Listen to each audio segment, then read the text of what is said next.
ఒక సరికొత్త నవలకి స్వాగతం. దీనిని కూడా రచించిన వారు టి కామేశ్వరి గారు. నేను ఒక ఫుల్ నావల్ పెట్టాను కదా, ప్రయాణం. ఆ నావల్ అసలు పేరు తీరం చేరిన నావా. దానిని కూడా రచించిన వారు టి కామేశ్వరి గారు. నేను ఆవిడ అభిమానిని అయిపోయానండి. ఆవిడ కథ రాసే విధానం, చాలా కథ ఉంటుంది ఆవిడ దాంట్లో. ఆ రాసే శైలి చాలా చక్కగా, చాలా నచ్చింది నాకు. అందుకని ఆవిడదే ఇంకొక నవల తీసుకున్నాను. ఈ నావల్ పేరు చీకటి పొద్దున వెలుగు రేఖ. ఇది చాలా పెద్ద నావలు కాబట్టి నేను పెద్ద పెద్ద పార్ట్స్ పెడితేనే 3 పార్ట్స్లో అవుతుంది. అదే చిన్న చిన్న పార్ట్స్ పెడితే 6 days పడుతుంది. సో నేను ఫాస్ట్గా అవగొట్టడం కోసం అట్లీస్ట్ రేపు సాయంత్రానికి అంటే 3 పార్ట్స్లో అవగొడదామని చూస్తున్నాను. Maximum 4 parts. కథలోకి వెళ్ళిపోదాం. ఆంటీ కప్పు టేబుల్ మీద పెట్టి నెమ్మదిగా పిలిచింది.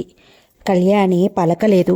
మరోసారి ఆంటీ అంటూ ఆమె మీద చెయ్యి వేసి లేవబోయింది సుజాత. అంతే, ఎలక్ట్రిక్ షాక్ తగిలినట్లు చెయ్యి వెనక్కి లాగేసుకుంది. ఆమె ఒళ్ళు మంచులాగా తగిలింది. బిత్తరపోయి సుజాత గాభరాగా ఆంటీ ఆంటీ అంటూ ఆమెను కుదిపింది. ఆమె శరీరం చలనరహితంగా బిగుసుకుపోయి ఉంది. సుజాత ఒక్క క్షణం వెర్రిదానిలా అలా చూస్తూ నిలబడి తరువాత చప్పున తెలివి తెచ్చుకుని కేకలు పెడుతూ సుడిగాలిలా బయటికి పరిగెత్తింది. గదిలో నిద్రపోతున్న రామకృష్ణని గబగబా కుదిపివేసి, ఏమండి లేవండి ఆంటీ ఆంటీ. ఆమె గొంతులో ఎవరో పట్టుకున్నట్టు. అంతకంటే మాట రాలేదు భయంతో. బద్ధకంగా కళ్ళు విప్పిన రామకృష్ణ సుజాత గాబరాను చూసి, ఏంటి ఏమైంది కాస్త గాబరాగా అన్నాడు. లేవండి, అయ్యో ఆంటీని చూడండి, ఆవిడ మాట్లాడటం లేదు, కదలటం లేదు, ఏడుపు గొంతుకుతో అంది సుజాత. ఆ అంటూనే రామకృష్ణ బయటికి పరిగెత్తాడు. దడదడలాడుతున్న గుండెలతో సుజాత వెనకాలే పరిగెత్తింది.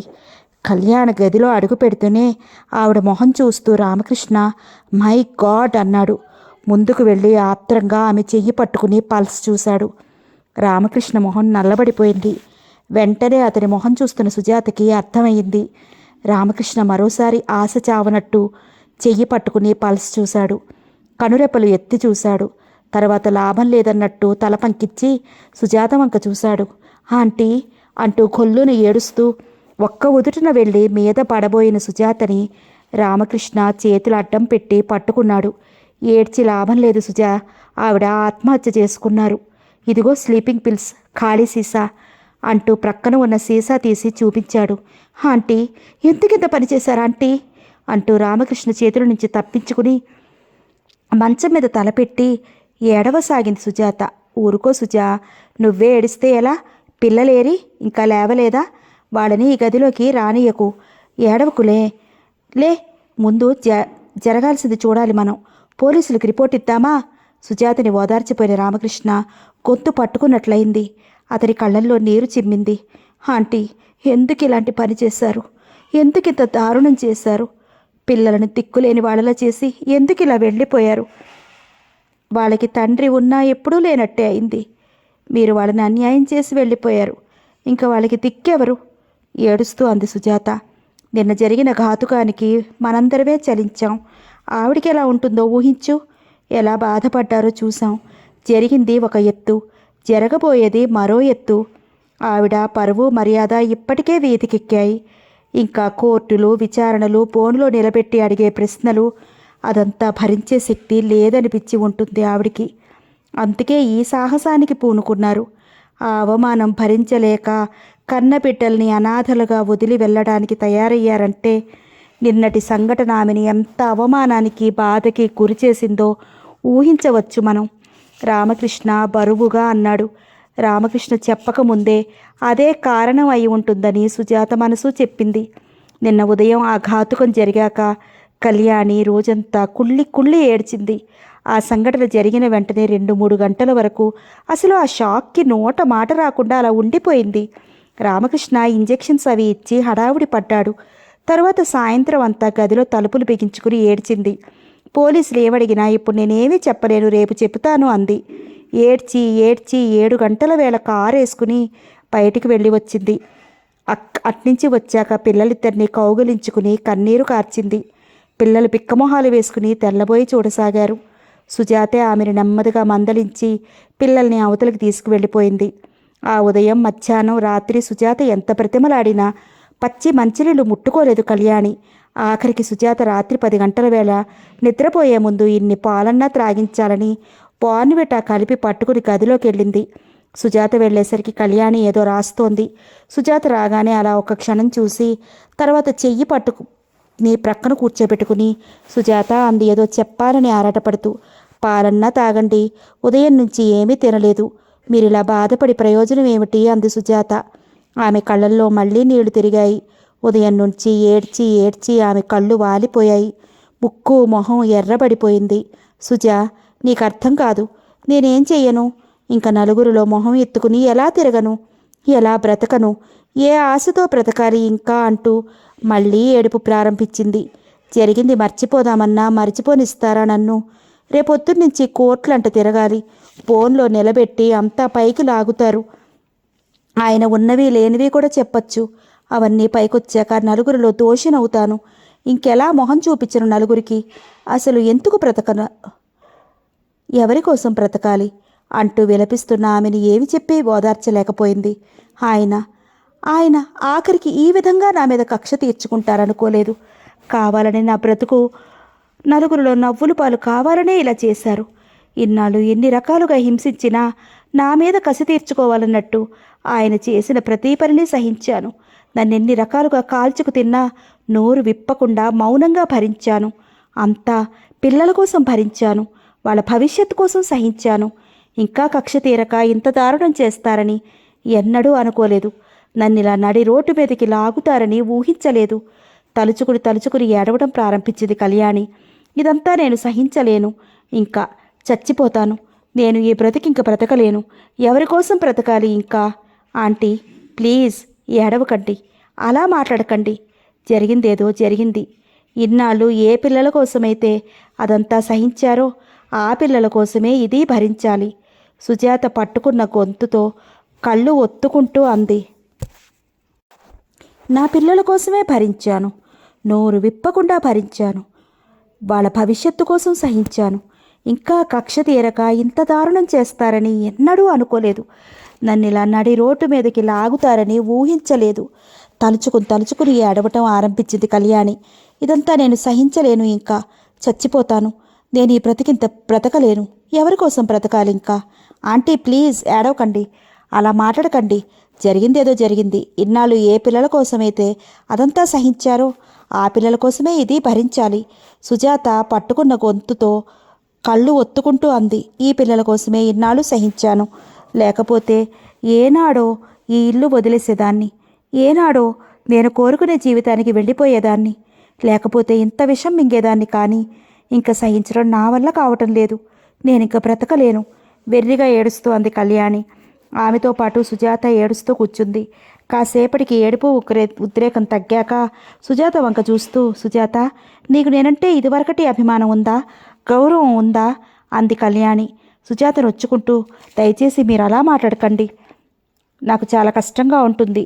మీరంటే నాకున్న భావం నేను ఎన్ని మాటలు చెప్పినా వ్యక్తీకరించలేను అంది బాధగా. సుజాత, నాకు తెలుసు, అందుకే నిన్నొకటి కోరదలుచుకున్నాను. నువ్వు నాకు ఒక సాయం చేయాలి. నా మాట ఒకటి వింటావా?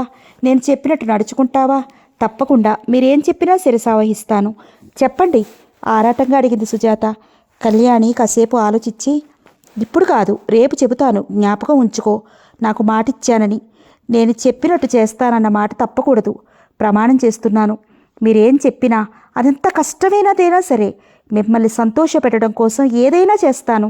మీరు నాకు చేసిన దానికి ప్రతిగా ఏం చేసి మీకు కృతజ్ఞత చూపుకోవాలని ఎప్పుడూ ఆలోచిస్తూ ఉంటాను.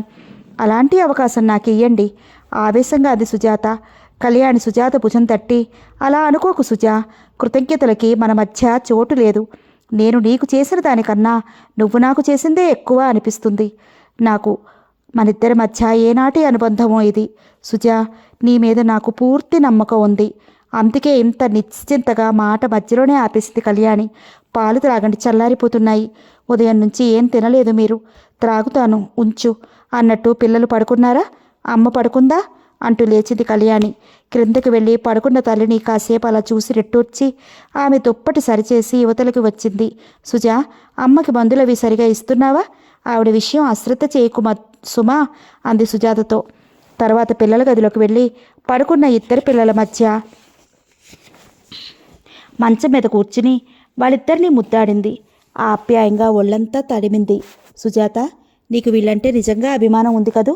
ఆ ప్రశ్నకి సుజాత మనసు కలుక్కుమంది. ఎందుకు అలా అడుగుతున్నారు? మీకెందుకు అనుమానం వచ్చింది? ఇన్నాళ్ళైనా మీరు నన్ను గుర్తించలేదా? లేదు లేదు, ఆ ఉద్దేశంతో అడగడం లేదు సుజా. నాకు తెలుసు నువ్వు వాళ్ళని ఎంత బాగా చూస్తావో. నువ్వే లేకపోతే నేను ఇంత నిశ్చింతగా. ఆవిడ మాట పూర్తి చేయలేదు. సరే, నువ్వింక వెళ్ళి పడుకో సుజాత, వెళ్ళు. 10:30 అయింది, పడుకో అన్నట్టు రామకృష్ణ పడుకున్నాడా?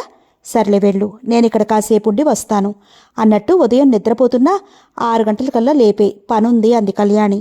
అలాగే, పాలు త్రాగండి, మర్చిపోకండి అంటూ మరోసారి గుర్తు చేసి సుజాత గదిలో నుంచి వెళ్ళిపోయింది.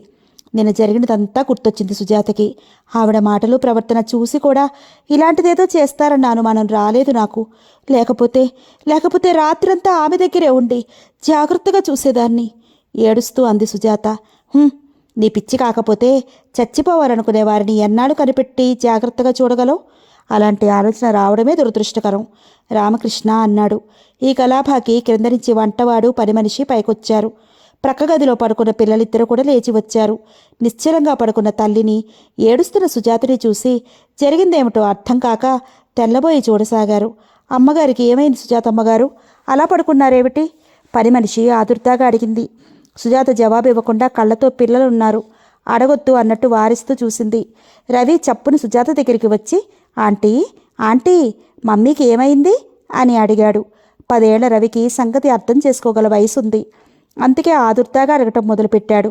పిల్లలిద్దరిని చప్పున దగ్గరికి తీసుకుని సుజాత, ఏం లేదు, మమ్మీకి ఒంట్లో బాగాలేదు, అంకుల్ ఇంజెక్షన్స్ ఇచ్చారు, పడుకున్నారు, పదండి అవతలికి వెళదాం అంది. సుజా, పిల్లని కిందకి తీసుకువెళ్ళు. నాయర్, మీరు కూడా కిందకెళ్ళండి. రామకృష్ణ అందరినీ గదిలోంచి పంపించడం మొదలుపెట్టాడు. ఈ గొడవంతా క్రింద గదిలో ముసలమ్మ గారికి కూడా వినపడింది. ఆమెకి ఏదో గలాభా జరుగుతోందని అర్థమైంది, కానీ ఏమిటో ఏం జరిగిందో అర్థం కాక, ఏం జరిగిందర్రా, ఏమైంది? ఓ సుజా, ఏమైందర్రా, ఒక్కళ్ళు మాట్లాడరేమర్రా అని ఆదుర్దాగా కేకలు పెట్టడం ఆరంభించింది ఆవిడ. సుజాత ప్రశ్నార్థకంగా రామకృష్ణ వంక చూసింది. ఒక్కసారిగా చెప్తే ఆవిడ తట్టుకోలేదు. నెమ్మదిగా చెప్పొచ్చు, ఒంట్లో బాగాలేదని చెప్పు అన్నాడు. రవి ఆ మాటలు విని అనుమానంగా చూశాడు. ఆంటీ, మమ్మీకి ఏమైంది మళ్ళీ అడిగాడు. 8 ఏళ్ల రేఖ కళ్ళు నురుముకుంటూ మమ్మీ అమాయకంగా అంటూ తల్లి దగ్గరికి వెళ్ళపోయింది. ఇక మమ్మీ లేరని పసిపిల్లలకు తెలియదు కదా అనుకునేసరికి సుజాతకు ఒక్కసారిగా పట్టరాని దుఃఖం వచ్చేసింది. ఇద్దరిని కౌగిలించుకుని ఏడవటం మొదలుపెట్టింది. Aunty, mummy చచ్చిపోయిందా? రవి హఠాత్తుగా అడిగాడు. రామకృష్ణ సుజాత తెల్లబోయి మొహాలు చూసుకున్నారు. రామకృష్ణ నెమ్మదిగా రవిని దగ్గరికి తీసుకుని భుజం మీద చెయ్యేసి, రవి, నీకు నేను తర్వాత అంతా చెప్తాను, ముందు మీరిద్దరు కిందకి వెళ్ళి మొఖాలు కడుక్కుని పాలు తాగండి అంటూ ఇద్దరిని క్రిందకి పంపించాడు. సుజా, చెప్పు, ఏం చేద్దాం? పోలీసులకి రిపోర్ట్ ఇవ్వడం మంచిది కాదు. రవి నాన్నగారికి కూడా కబురు చెప్పాలి. పద క్రిందకి వెళదాం, ముందు ఫోన్ చేస్తాను అన్నాడు రామకృష్ణ. అంగీకార సూచకంగా తల ఊపింది సుజాత. అప్పుడే సుజాత దృష్టికి తలగడి క్రింద కాగితాలు కనిపించాయి. ఇక్కడేవో కాగితాలున్నాయి ఆంటీ, ఏదన్నా ఉత్తరం పెట్టి ఉంటారు అంటూ తీయబోయింది. వద్దు ఉండని, పోలీసులు వచ్చాక తీయచ్చు, మనం ఏం ముట్టుకోకపోవడం మంచిది. మెట్లు దిగి ఇద్దరు క్రిందకి వచ్చారు. క్రిందకి దిగి వచ్చేసరికి అప్పటికే మనవల ద్వారా సంగతి విన్న సరస్వతమ్మ గారు, సుజాత, కళ్యాణికి ఏమైంది? ఏం జరిగిందర్రా? ఏం జబ్బు చేసిందర్రా? మాట్లాడరేమర్రా? అయ్యో, కదలలేని దాన్ని, నా బిడ్డకి ఏమైందో చెప్పండర్రా అంటూ ఘోష పెట్టింది. ప్రక్క మీద నుంచి లేవలేని నిస్సహాయ స్థితిలో జరిగిందేమిటో తెలియక ఆమె పడే ఆరాటం చూస్తుంటే సుజాత హృదయం ద్రవించింది. ఆంటీకి ఒంట్లో బాలేదు, ఆయన ఇంజెక్షన్ ఇచ్చారు, మత్తులో ఉన్నారు అంది గొణుగుతూ సుజాత. ఆవిడ ఆ మాటలు నమ్మలేదు. లేదు, నువ్వు అబద్ధం చెప్తున్నావు, సరిగా చెప్పు, ఉన్నపాటున ఏం జబ్బు చేసింది? అబద్ధం, నువ్వు ఏడుస్తున్నావని రవి చెప్పాడు. ఏం జరిగిందో చెప్పే తల్లి. ఆవిడ ఏడవటం ప్రారంభించింది. పిల్లలిద్దరూ పిక్కమొహాలు వేసుకుని నిలబడ్డారు. మీరు ఆవేశపడకండి, అసలే మీ ఆరోగ్యం. రామకృష్ణ అన్నాడు. నా ఆరోగ్యానికి ఏమొచ్చింది? ముసలిముండని ఉంటే ఎంత పోతే ఎంత? నువ్వన్నా చెప్పు నాయనా, కళ్యాణికి ఏమయ్యిందో. ఒక్కసారి నన్ను పైకి తీసుకెళ్ళండర్రా, చూస్తాను. సాయం పెట్టి తీసుకెళ్ళండర్రా ఆవిడ దీనంగా అడిగింది. రామకృష్ణ జవాబు చెప్పకుండా వెళ్ళి పోలీసులకి ఫోన్ చేసి వచ్చాడు. నిజం ఎంతోసేపు దాచడం కష్టమని ఇద్దరికీ తెలుసు. పోలీసులు వచ్చాక అయినా నిజం తెలుస్తుంది. తెలియకుండా ఎంతసేపు దాచగలరు? ముసలావిడ ప్రశ్నల మీద ప్రశ్నలు కురిపిస్తుంటే ఇంకా తప్పించుకునే మార్గం లేక రామకృష్ణ నెమ్మదిగా, మామగారు మీరు ఆవేశపడటం మంచిది కాదు అని మాటలు కూడా తీసుకుంటూ, డాక్టర్ గారు ఇంకా లేరు, ఆవిడ ఆత్మహత్య చేసుకున్నారు అని చెప్పగలిగాడు. సరస్వతమ్మగారు ఓ పెద్ద కేక పెట్టింది. అయ్యో దేవుడోయ్! అమ్మా కళ్యాణి, ఎందుకింత ఘోరం చేశావే తల్లి? నేనేం చెయ్యనే? అయ్యో భగవంతుడా అంటూ ఏడవటం ఆరంభించింది. రవి, రేఖ బెదురుగా చూడటం ఆరంభించారు. రామకృష్ణ రవిని దగ్గరికి తీసుకున్నాడు. సుజాత రేఖని దగ్గరికి లాక్కుంది. పిల్లలిద్దరూ ఏం చేయాలో తోచినట్టు వెర్రిమొహాలతో నిల్చున్నారు. ఎందుకు చేసింది ఇంత పని?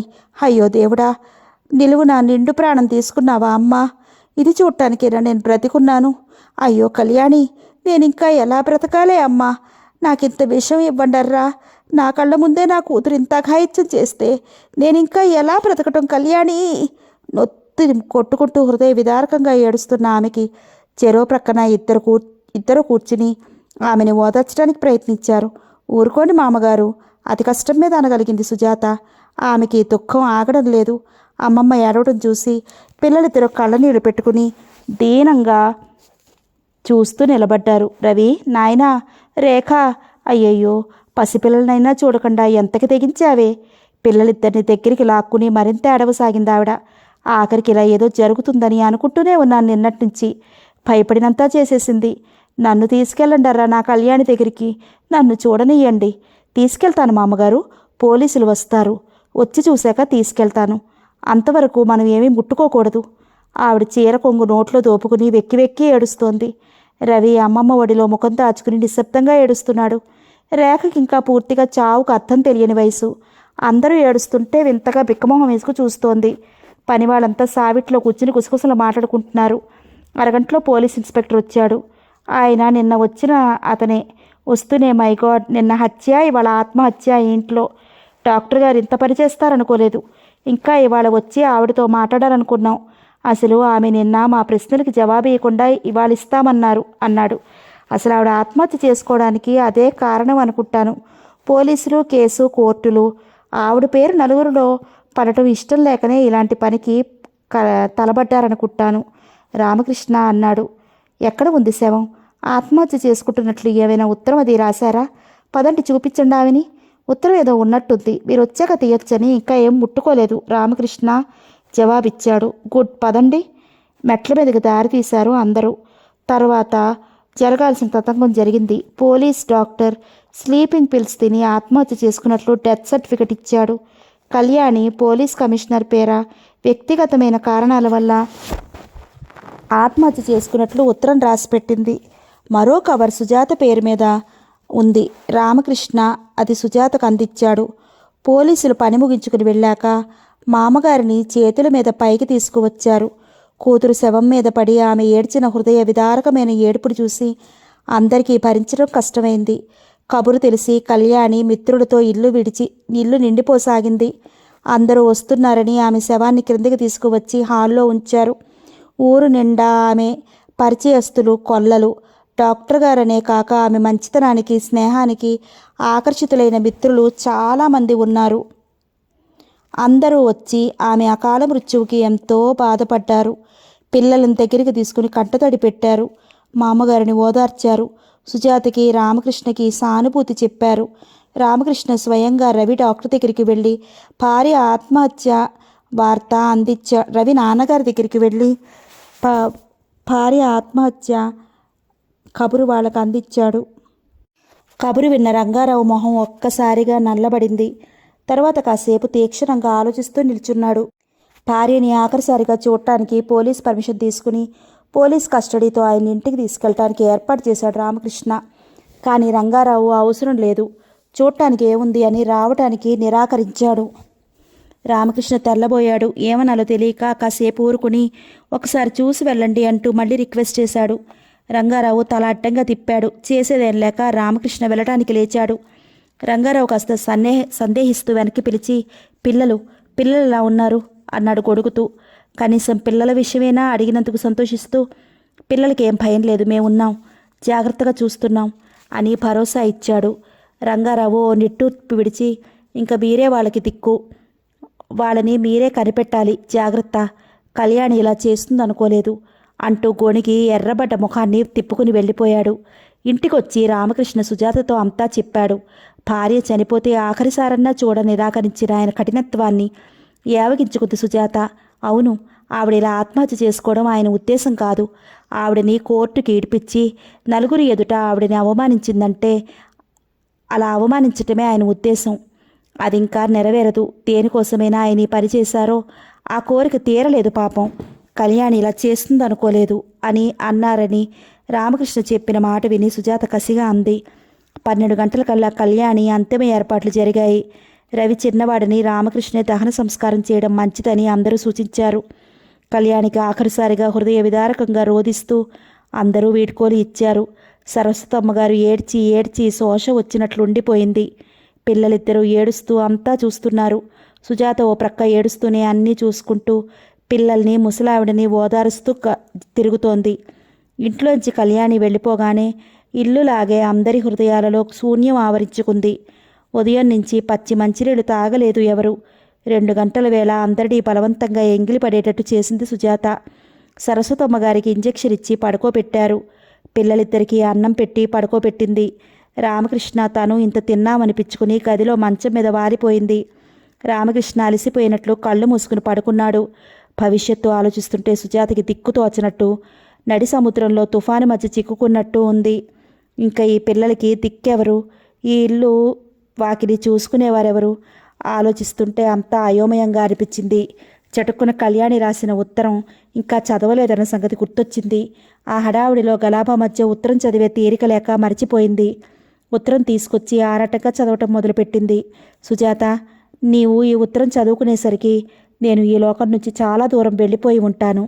ఇంతకంటే మరో గత్యంతరం కనపడలేదు సుజాత. నాకు అవమానం అవహేళన నుండి తప్పించుకోవడానికి మరో దారి ఏది కనిపించలేదు నాకు. అసలు నాకు బ్రతుకు మీద ఇచ్చ నశించింది సుజాత. ఇదివరకు భవిష్యత్తు పట్ల ఉన్న ఆ ఆస్తి కాస్త పోయాక ఇంకా ఈ బ్రతుకు పట్ల కోరిక చచ్చిపోయింది. అందుకే నిర్ణయం చేసుకున్నాను సుజాత. నాకు నిన్న నువ్వు మాటిచ్చావు, నేనేం చెప్పినా చేస్తానని. సుజా, నువ్వు ఉన్నావన్న విశ్వాసంతోనే నేనింతకి తెగించగలిగాను సుజాత.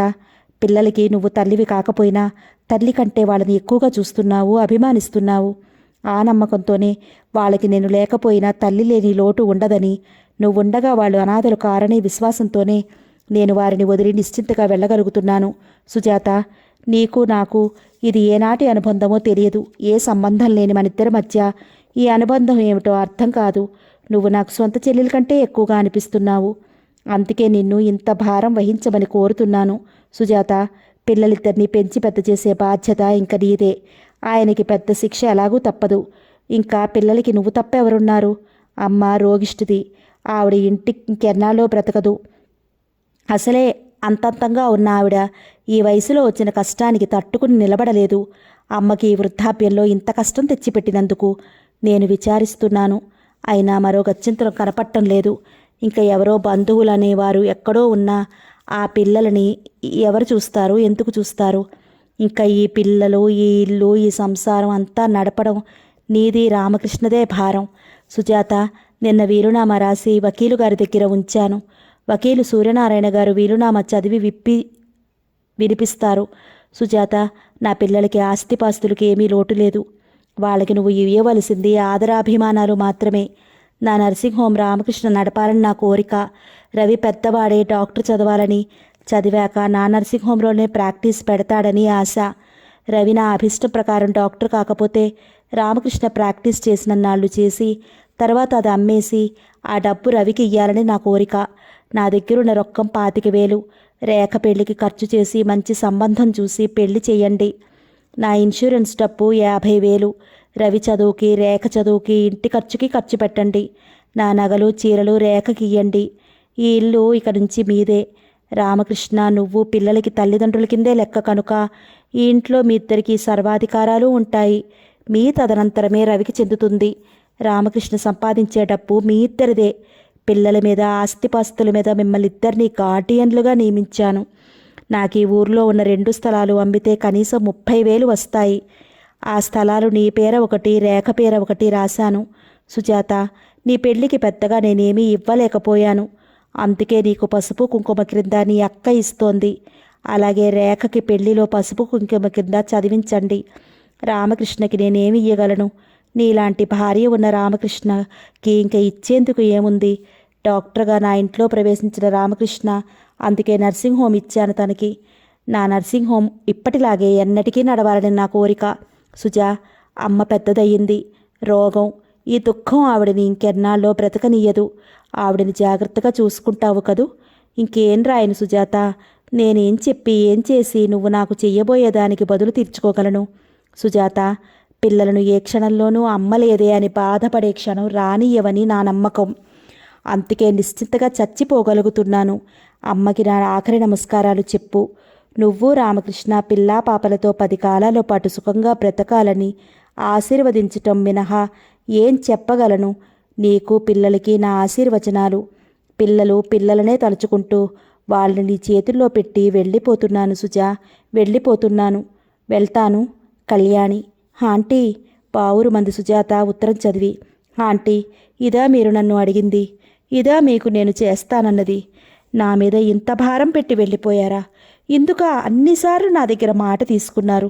మూర్ఖురాలిని, తెలుసుకోలేకపోయాను. ఏడుస్తూ అనుకుంది సుజాత. ఏమిటి సుజాత, ఏం రాశారు మేడం ఉత్తరంలో? రామకృష్ణ కళ్ళు తెరిచి చదువుతున్న సుజాతను అడిగాడు. చూడండి ఆంటీ, మనిద్దరి మీద ఈ ఇంటి భారం, పిల్లల భారం అంతా పెట్టి వెళ్ళిపోయారు. ఆవిడికి మన మీద ఎంత నమ్మకమో చూడండి. మనకు ఆమెకి ఏం సంబంధం ఉందని మనల్ని నమ్మి ఈ భారం అప్పగించి వెళ్ళారు. చదవండి, ఉత్తరం అందించింది సుజాత. రామకృష్ణ ఉత్తరం చదివి నిట్టూర్చాడు. మరి అంతేగా, ఆ పిల్లలకి మనకంటే ఎవరున్నారు? 2 ఏళ్లుగా వాడని చూస్తున్న నీకంటే ఆప్తులు వాళ్ళకి ఎవరున్నారు? సుజాత, ఆవిడ మనకు చేసిన దానికి, ఆవిడ పట్ల కృతజ్ఞత చూపుకోవడానికి ఆఖరికి ఇదొక అవకాశమే మనకు మిగిలింది. వాళ్ళకి డబ్బుకు లోటు లేకుండా ఆవిడే చేసి వెళ్ళారు. ఎటొచ్చి మనం చెయ్యవలసింది వాళ్ళకి తల్లిదండ్రులు లేని లోటు కనపడకుండా ఆదరించటమే. ఆలోచిస్తుంటే సుజాతకి నిన్న మొన్న ఇంకా తన ఇంటికి ఉద్యోగానికి వచ్చినట్టు అనిపిస్తోంది. ఈ 2 ఏళ్లలో ఎన్ని జరిగాయి? ఆఖరికి ఈరోజు ఈ ఇంటి బాధ్యతే తన మీద పడుతుందని ఎన్నడన్నా అనుకుందా? ఏమిటి అనుబంధం? ఆలోచిస్తుంటే గతమంతా గుర్తుకు వచ్చి ఈ వర్తమానం నమ్మశక్యం కావడం లేదు సుజాతకి. ఇక్కడికి రాకపోయింటే తనెలా ఉండేది? ఇప్పటికింకా ఉద్యోగాలకి వెతుక్కుంటూ పెళ్లి కన్నా నోచుకోకుండా నిర్లిప్తంగా, భారంగా, నిస్సారంగా రోజులు వెళ్లదీస్తూ ఉండేదేమో. ఇక్కడికి వచ్చాక తన జీవిత గమనమే మారిపోయింది. గత జీవితాన్ని నెమరు వేసుకుంటూ అలా మంచం మీద పడుకుని కళ్ళు మూసుకుంది సుజాత. ఆ రోజు ఆఫీస్ మెట్లు దిగుతూ అప్రయత్నంగా సుజాత నిట్టూర్చింది. ఆనాటితో ఉద్యోగం సరి అనుకుంటే సుజాత మనసు బాధపడింది. మళ్ళీ ఉద్యోగాల వేట మొదలు. తనకెవరిస్తారు? ఎన్నాళ్ళు బట్టో ప్రయత్నిస్తే ఈ లేవు వేకెన్సీ ఉద్యోగం దొరికింది అదృష్టం వల్ల. ఈ ఉద్యోగం ధర్మమా అని ఈ 4 నెలలు కాలక్షేపం అయిపోయింది హాయిగా. ఇంకా మళ్ళీ ఇంట్లో తిని కూర్చోవడం, కాలక్షేపం లేక కొట్టుకోవడం, తన కోసం, తన పెళ్లి కోసం తల్లిదండ్రులు పడే ఆరాటం, అవస్థలు అన్నీ చూస్తూ తను వాళ్లతో పాటు ఆవేదన పట్టడం అన్నీ మొదలు. ఇటు చదువో ఉద్యోగమో, అటు పెళ్లి సంసారం అన్నా లేకుండా ఇంట్లో గోళ్ళు గెల్లుకుంటూ ఓ 23 ఏళ్ల ఆడపిల్ల కూర్చోవడం అంటే ఎంత బాధో అనుభవిస్తే గాని తెలియదు. రోజల్లా ఇంట్లో కూర్చుని పిచ్చెత్తినట్లుంటోంది. ఇలా కూర్చుంటే ఏవేవో ఆలోచనలు వస్తాయి. భవిష్యత్తు అంధకారంగా కనిపిస్తుంది. తలుచుకోవడానికే భయంగా ఉంటుంది. ఇలా ఎన్నాళ్ళు అన్న దిగులు ఆవరిస్తుంది. ఈ రోజుల్లో బిఏ పాస్ అయినా ఉద్యోగం దొరకడం ఎంత గగనమైపోతోంది. తనలాంటి బిఏలు లక్షల మంది ఉన్నారు. ఏ సిఫార్సులు లేకుండా లంచాలు పెట్టలేని తనలాంటి వారికి ఉద్యోగం దొరకడం సులువు కాదని గత 2-3 ఏళ్లుగా అనుభవం చెప్పింది. ఉద్యోగంలాగే తనలాంటి ఆడపిల్లలకి పెళ్ళిళ్ళు కావడమూ గగన కుసుమం అని ఇప్పుడిప్పుడే బాగా అర్థమవుతోంది. పెద్ద అప్సరస కాకపోయినా, ఏ వంకా పెట్ట వీలు లేకపోయినా గత 3-4 ఏళ్లుగా ఎంత ప్రయత్నించినా పెళ్లి కుదరలేదంటే తనకి పెళ్లికి కావలసిన అర్హత ఏదో లేదన్నమాట. ఆ ఏదో ముందుగా తెలియకపోయినా 4-3 సంబంధాలు తిరిగి వెళ్ళాక తల్లిదండ్రులకే కాక తనకే అర్థమైంది. ఆ అర్హత ఉండాల్సింది తనకి కాదు, తండ్రికి లేదు. అది వచ్చిన చిక్కు. ఆ అర్హత ఎప్పుడో వస్తుందనేది కూడా అబద్ధం. అంచేత ఇప్పుడు కాదు, మరో ఇన్నేళ్లు గడిచినా తనకి పెళ్ళవుతుందన్న ఆశ తనకి తల్లిదండ్రులకి కూడా అడుగంటుతోంది. భారంగా దిగులుగా నడుస్తూ ఇల్లు చేరింది సుజాత. జీతం తల్లి చేతుల్లో పెట్టి, అయిపోయింది నా భోగం ఇవాడితో, నా అర్జన ఇదిగో అంటూ పేలవంగా నవ్వుతూ. కామాక్షమ్మ దిగులుగా కూతురి వంక చూసింది. మరోసారి ఆఫీసర్ గారిని నెమ్మదిగా అడగలేకపోయావటే ఉద్యోగంలో ఉంచమని? వాడు తలుచుకుంటే నీకు ఉద్యోగమే ఇయ్యలేరా ఏమిటి? అంది అమాయకంగా. సుజాత శుష్కహాసం చేసింది. అలా ఎవరికి పడితే వాళ్ళకి ఉద్యోగాలు వాళ్ళు మాత్రమే ఎలా ఇస్తారమ్మా? పోస్టు లేకపోతే వాళ్ళేం చేస్తారు? కామాక్షమ్మ నిట్టూర్చింది. ఆడపిల్లవు, పెళ్లి చేసి పంపలేకపోయినందుకు ఏదో ఉద్యోగం చేసుకుంటూ దాని బ్రతుకది బ్రతుకుతుందనుకుంటే ఆశ లేకుండా పోయింది. ఏమిటో రోజులు ఇలా ఉన్నాయి. గొణుక్కుంటూ లోపలికి వెళ్ళిపోయింది ఆవిడ. సుజాత నెమ్మదిగా బట్టలు మార్చుకుని పక్క మీద పడుకుని ఆ రోజు పేపర్ తెరిచింది. పేపర్లో ముందు వాంటెడ్ కాలమ్స్ చూడటం ఆ సుజాతకి అలవాటే. వాంటెడ్ కాలమ్స్ చూడటం, తనకు నప్పే ఉద్యోగాలు ఏమన్నా ఉంటే వస్తుందన్న ఆశతో అప్లికేషన్లు పెట్టడం, పెట్టిన దగ్గర నుంచి కనీసం ఇంటర్వ్యూ కన్నా పిలుపు రాదా అని ఆశగా ఎదురుచూడటం, రోజులు గడిచిపోతుంటే నిరాశతో ఆశ వదిలేసుకోవడం, అలా అలవాటైపోయింది సుజాతకి. ఆ రోజు అలా చూస్తుంటే ఒక ప్రకటన సుజాతని చటుక్కున ఆకర్షించింది. కావలను, హైదరాబాదులో ఓ లేడీ డాక్టర్ దగ్గర హౌస్ కీపర్ కమ్ ట్యూటర్గా పనిచేయుటకు డిగ్రీ ఉన్న అవివాహిత యువతి వెంటనే కావలను. ఉచిత వసతి, భోజన సౌకర్యం, జీతం 200 ఇయ్యబడును. అర్హత గలవారు వెంటనే ఫోటోతో సహా దరఖాస్తు పెట్టవలను. ఆ ప్రకటన చదువుతూనే ఉత్సాహంగా మంచం మీద నుంచి లేచి మరోసారి ఆరాటంగా చదివింది సుజాత. ఆ ప్రకటన సుజాతలో ఉత్సాహాన్ని, ఉత్సుకతని రేపింది.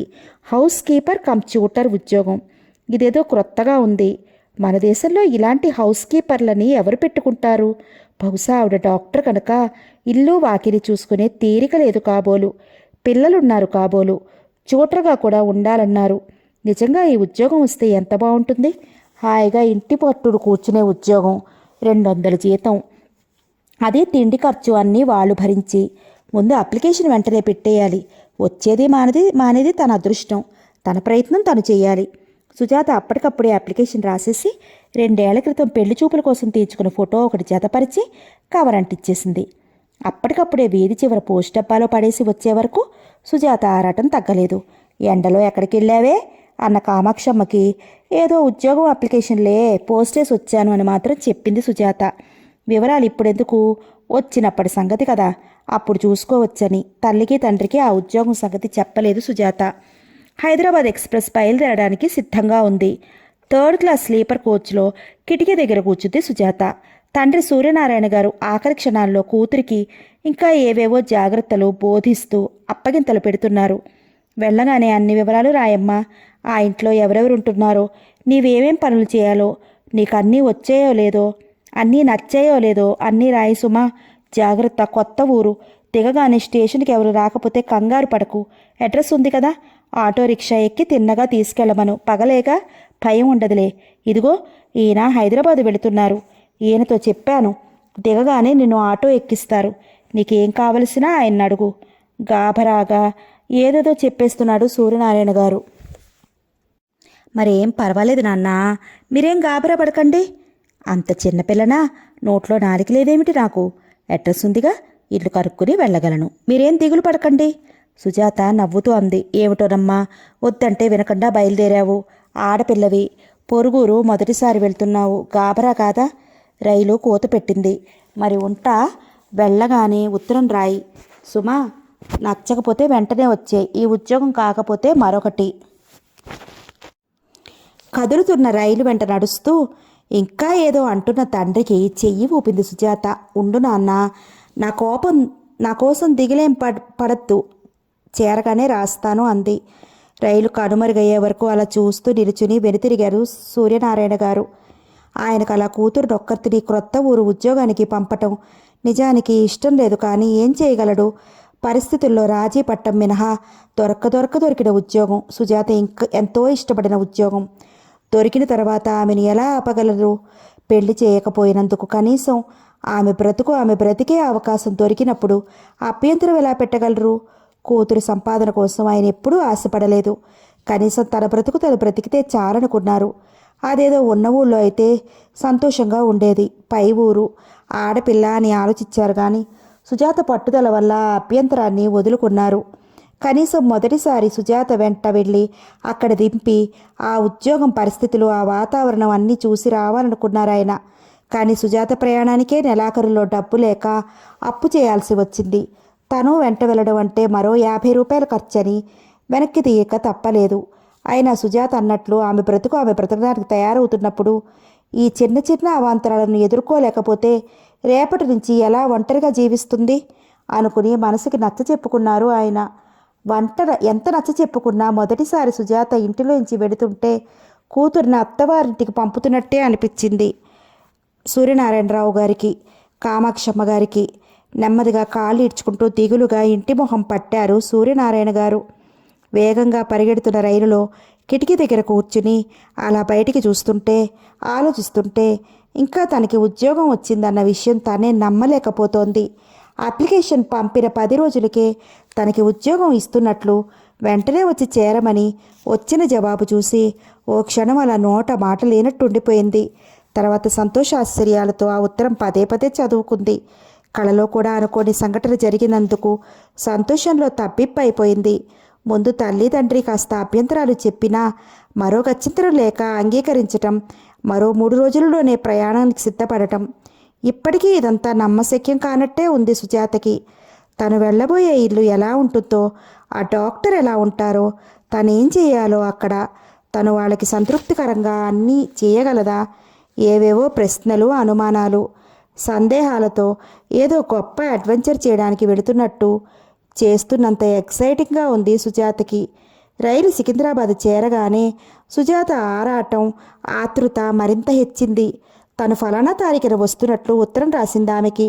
స్టేషన్కి ఎవరైనా వస్తారో లేదో, వస్తే ఎలా గుర్తుపట్టడం, తనని వాళ్ళు గుర్తించగలరో లేదో. ఏమ్మా, నువ్వు ఇక్కడ దిగుతావా, హైదరాబాద్ స్టేషన్లో దిగుతావా?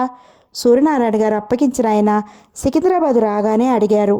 సుజాతకంతా అయోమయం. ఎక్కడ దిగారో, ఎక్కడ దిగితే ఇంటి దగ్గరో అంతా ఆమెకేం తెలియదు.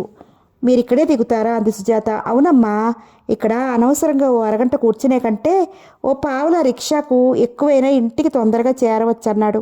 అయితే నేను దిగిపోతాను, నన్ను ఏదన్నా ఆటో రిక్షా ఎక్కించి వెళ్ళండి అంది సుజాత దిగడానికి సిద్ధపడుతూ. స్టేషన్ బయటికి రాగానే ఓ ఆటో రిక్షాని పిలిచి సుజాతని ఎక్కించి అడ్రస్ అది చెప్పాడాయన. ఏమమ్మా, మరి నేను వెళతాను, వెళ్ళగలవుగా? ఇంటి నెంబరు ఆ వీధికి వెళ్ళి వెతుక్కుంటే అయిపోతుంది అన్నాడాయన. అలాగే, మీరు వెళ్ళండి, పర్వాలేదు అంటూ సుజాత ఆయనకి నమస్కారం చేసి ఆటోలో కూర్చుంది. హిమాయత్ నగర్లోని ఆ వీధి చేరగానే నెంబర్ బతాయే అన్నాడు ఆటోవాలా. హిందీ సినిమాల ధర్మమా అని ఆ మాత్రం హిందీ సుజాతకి అర్థమవుతుంది. నెంబర్ వెతుక్కుంటూ అట్నుంచి ఇటు, ఇట్నుంచి అటు, వెనక్కి ముందుకి తిరిగాక ఆ వీధిలోంచి వచ్చే ఒక ఆవిడ, డాక్టర్ కళ్యాణి గారి ఇల్లు చెప్పగలరా ఎక్కడో అని అడిగింది సుజాత.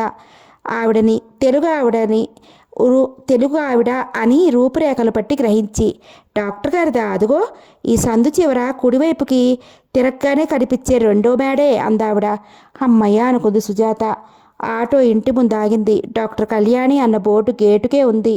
సామాను దించుకుని మీటర్ చూసి డబ్బిచ్చి పంపేసింది సుజాత.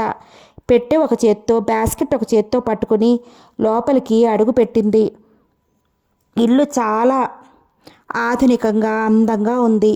ముందున్న ఖాళీ స్థలం మరీ అంత పెద్దది కాకపోయినా పూల మొక్కలు వేసుకోవడానికి తగినంత స్థలం ఉంది. ప్రహరీ గోడ కానుకుని 4 పోక చెట్లు ఏపుగా పెరిగినవి గుత్తులతో నిండి అందంగా ఉంది. గేటుకి 2 వైపులా పోగన్ విల్లా విరగబూచిన పూల గుత్తిలా ఉంది. లోపల చిన్న లాను, అటు ఇటు అన్ని రకాల పూల మొక్కలు అన్నీ అందంగా వరుసగా వేసి ఉన్నాయి. ఇంటి గుమ్మం ముందు మెట్ల మీద అందంగా పూల కుండీలున్నాయి. మేడ మీదకి ఎక్కించిన సన్నజాజి మనీ ప్లాంట్ గుబురుగా పెరిగాయి. తలుపు వేసి ఉంది. మనుషులెవరూ కనపడలేదు సుజాతకి. కాలింగ్ బెల్ నొక్కింది. ఎత్తికట్టిన లుంగి పనీను ఉన్న అతను సుజాత చేతిలో సామానుని కాస్త ఆశ్చర్యంగా చూసి, ఎవరు కావాలి అన్నాడు. డాక్టర్ గారు. డాక్టర్ గారు అంది కాస్త తడబడుతూ సుజాత. మందు కోసమా? అమ్మ టిఫిన్ తింటుంది. నర్సింగ్ హోమ్ పోండి, అక్కడికొస్తారు అమ్మ అన్నాడు కాస్త అరవయాసతో. సుజాత మధ్యలోనే తల త్రిప్పుతూ, మందు కోసం కాదు, నేను ఉద్యోగం కోసం వచ్చాను. డాక్టర్ గారు రమ్మన్నారు అంది. ఓ, హౌస్ కీపర్ ఉద్యోగానికి వచ్చుండారా అన్నాడు అతను సుజాతని యగాదిగా చూస్తూ. తల ఊపింది సుజాత. అమ్మతో చెప్పొస్తాను అంటూ లోపలికి వెళ్ళాడు. మరో నిమిషానికి పైకి వచ్చి, రండి అమ్మ పిలుస్తోంది అని దారి తీశాడు లోపలికి. సుజాత దడదడలాడుతున్న గుండెతో కాస్త తొట్టుపడుతూ అతని వెంట నడిచింది. ఆ ముందు వరండాని దాటి 4 అడుగులు దారిలా ఉన్న పడవ దాటగానే పెద్ద హాల్లో ప్రవేశించారు. ఆ పెద్ద హాలు డ్రాయింగ్ కమ్ డైనింగ్ రూమ్గా విభజించి ఉంది. డ్రాయింగ్ రూమ్ చాలా ఆధునికంగా అందంగా అలంకరించి ఉంది. డైనింగ్ టేబుల్, ఫ్రిజ్, కప్బోర్డులతో డైనింగ్ రూమ్. సుజాత ఒక్క క్షణంలో చుట్టూ చూసి గ్రహించింది ఇది. ఆ తర్వాతే డైనింగ్ టేబుల్ దగ్గర కూర్చుని టిఫిన్ తింటున్న ఆమె మీద దృష్టి పడింది. సుజాత చేతిలో పెట్టి కింద పెట్టి నమస్కారం చేసింది ఆమెకి గాబరాగా. ఆమె అప్పటికే సుజాతను ఒకసారి ఆపాదమస్తకం పరీక్ష చేసేసింది. ఆమె మొహం సంతృప్తిగా వికసించింది. నువ్వేనన్నమాట సుజాతవి, వచ్చేసావన్నమాట. రారా అలా కూర్చో ఆవిడ కుర్చీ చూపిస్తూ అంది. స్టేషన్కి వద్దామనుకున్నాను కానీ ఇవాళ లేచేసరికి కాస్త ఆలస్యమైంది. డ్రైవర్ అన్నా లేడు పంపుదామన్నా. నేనే రావాలి, మళ్ళీ ఆసుపత్రికి ఆలస్యం అవుతుందని బద్దకించాను. ఇంకెవరన్నా పంపితే వాళ్ళు గుర్తుపట్టలేరని ఊరుకున్నాను. ట్రైన్ కాస్త లేట్ అయినట్టుందే అంది వాచి చూసుకుంటూ. అవునండి, 40 నిమిషాలు. సర్లే పోనీ వచ్చేసావు కదా. నాయర్, ఆ అమ్మాయికి కాఫీ తీసుకురా అని నాయర్ని పురమాయించింది ఆవిడ టిఫిన్ గబగబా తింటూ. డాక్టర్ కళ్యాణి ఈవిడేనా? ఇంత చిన్నదా? తనేమో 45 ఉంటాయనుకున్నట్టు ఊహించుకుంది. చూస్తే ఆవిడకి 32, మహా అయితే 35 ఉంటాయి. బాగా తెల్లగా పొడుగ్గా, లావు కాక సన్నంగా కాక చక్కగా ఉంది. ఆధునికంగా ముడి వేసుకుంది. తెల్లటి ఫారిన్ నైలెక్స్ చీర మీద పెద్ద పెద్ద గులాబీలు ఉన్న చీర, తెల్లటి బ్లౌజు వేసుకుంది. మెడలో సన్నటి గొలుసుంది. కుడి చేతికి ఏమీ లేవు, ఎడం చేతికి వాచి మాత్రం ఉంది. చాలా అందంగా సింపుల్గా ఉన్న ఆమెను చూస్తుంటే సుజాత మనసుకి చాలా తృప్తిగా హాయిగా ఉంది. ఈమె దగ్గర అన్నమాట తను పనిచేయడం చూస్తుంటే మనిషిలాగే మనసు నిర్మలంగా ఉండేటట్టుంది. ఈ ఇల్లు ఇంత చక్కని ఆమె దగ్గర తను పనిచేయడానికి రావటం అదృష్టంలాగే ఉంది. చూడు సుజాత, నువ్వు అంటున్నందుకు ఏమనుకోవడం లేదు కదా అంది చనువుగా ఆవిడ. సుజాత సిగ్గుగా గాబరాగా తల అడ్డంగా తిప్పింది. చూడు, నేనిప్పుడు ఆసుపత్రికి వెళ్ళిపోవాలి కానీ మధ్యాహ్నం 1 గంటకు వస్తాను మళ్ళీ. అప్పుడు సావకాశంగా నీతో మాట్లాడుతాను. ఇప్పుడు నువ్వు స్నానం అది చేసి టిఫిన్ తీసుకో. పద మేడం ఎదికి రా, నీ గది చూపిస్తాను. మధ్యాహ్నం వచ్చాక నువ్వేం చేయాలో అన్నీ చెప్తాను. ఈ రోజుకి రెస్ట్ తీసుకో. నీకేం కావలసినా ఇదిగో నాయర్ నడుగు, మొహమాట పడకుండా అంది కళ్యాణి నడుస్తూ మేడ మీదకి దారి తీసింది. మేడ మీద 3 గదులున్నాయి. అందులో మధ్య గదిలోకి తీసుకువెళ్ళింది కళ్యాణి. అక్కడ 8 ఏళ్ల మగపిల్లవాడు, 6 ఏళ్ల ఆడపిల్ల స్కూల్ యూనిఫామ్లు తొడుక్కుని టేబుల్ దగ్గర కూర్చుని చదువుకుంటున్నారు. వీళ్ళిద్దరూ నా పిల్లలు. వీడు రవి, ఇది రేఖ అంది కళ్యాణి. ఆశ్చర్యంగా చూస్తున్న పిల్లలతో, నేను చెప్పానుగా మీకు కొత్త ట్యూటర్ వస్తున్నారని. ఇదిగో ఈ ఆంటీ పేరు సుజాత. బాగుంది కదూ. మీరు చక్కగా రేపటి నుంచి ఈ ఆంటీ చెప్పినట్టు బుద్ధిగా వింటూ ఆ ఆంటీని అల్లరి పెట్టకుండా పాలు, స్నానం, భోజనం అన్నీ చేసేయాలి. మీ హోంవర్క్లన్నీ ఆంటీ దగ్గర కూర్చుని చేసుకోండి. పేరు సుజాత. ఏం సుజాత, నేను మధ్యాహ్నం వచ్చి అన్నీ చెప్తాను. ఇదిగో ముఖ్యంగా వీళ్ళిద్దరి కోసమే నిన్ను పెట్టుకోవడం. సరిగా స్నానం చేయరు, పాలు తాగరు, భోజనం చేయరు. అన్నిటికీ పని వాళ్ళని నానా అల్లరి పెడతారు. వీళ్ళతో వేగలేకపోతున్నారు వాళ్ళు. ఏం చేస్తావో మరి. రేపటి నుంచి నీదే బాధ్యత. వాళ్ళకి ఏ వేళకి ఏం కావాలో చూసుకోవడం, చదువు చెప్పడం నీ పనే. సరే, అవన్నీ తర్వాత. ముందు నువ్వు నీ సామాని గదిలో పెట్టుకో. స్నానం అది చెయ్యి, టిఫిన్ తీసుకో. టైం అయింది, ఇక నేను వెళ్ళాలి. వచ్చాక మాట్లాడుకుందాం. రవి, ఆంటీకి కొత్త ఏం కావాలో చూడు కాస్త అంటూ కిందకి వెళ్ళటానికి బయలుదేరింది. రవి, అన్నట్టు అమ్మమ్మ దగ్గరికి తీసుకెళ్ళి ఆంటీని అమ్మమ్మకు చూపించు అంది వెనక్కి తిరిగి. రవి తల ఊపాడు. కళ్యాణి గబగబా కిందకి వెళ్ళిపోయింది. కాసేపు పిల్లలు సుజాత ఒకరి ముఖం ఒకరు చూసుకుంటూ నిలుచున్నారు. పిల్లలిద్దరూ కాస్త కొత్తగా బిడియంగా సుజాతని చూస్తూ ఏం చేయాలో తోచినట్టు నిల్చున్నారు. రవి, ఏం చదువుతున్నావు నువ్వు? సుజాత పిల్లలిద్దరికీ దగ్గరికి నడిచి భుజం మీద చెయ్యి వేసి నవ్వుతూ పలకరించింది. వాళ్ళ క్రొత్త పోగొట్టడానికి. 3rd, రేఖ 2nd స్టాండర్డ్ అన్నాడు రవి. ఆహా, స్కూల్కి ఎలా పెడతారు? ఇక్కడికి దగ్గరేనా? క్యారియర్ తీసుకువెళ్తారా? స్కూల్ ఎంతో దూరం లేదా ఆంటీ? అయినా అమ్మ రిక్షాలో పంపిస్తుంది. రిక్షా వస్తుంది రోజు. భోజనం 12 గంటలకి క్యారియర్ తీసుకుని వస్తుంది ఓ మనిషి. ఆంటీ, మరీ మరీ మా ఇంట్లోనే ఉంటావు కదూ, ఈ గదిలోనే పడుకుంటావు కదూ? క్రొత్త పోయి చనువుగా చేయి పట్టుకుని అడిగాడు రవి. అన్నని చూసి రేఖ కూడా దగ్గరికి వచ్చింది. ఆంటీ, నీకు కథలొచ్చా?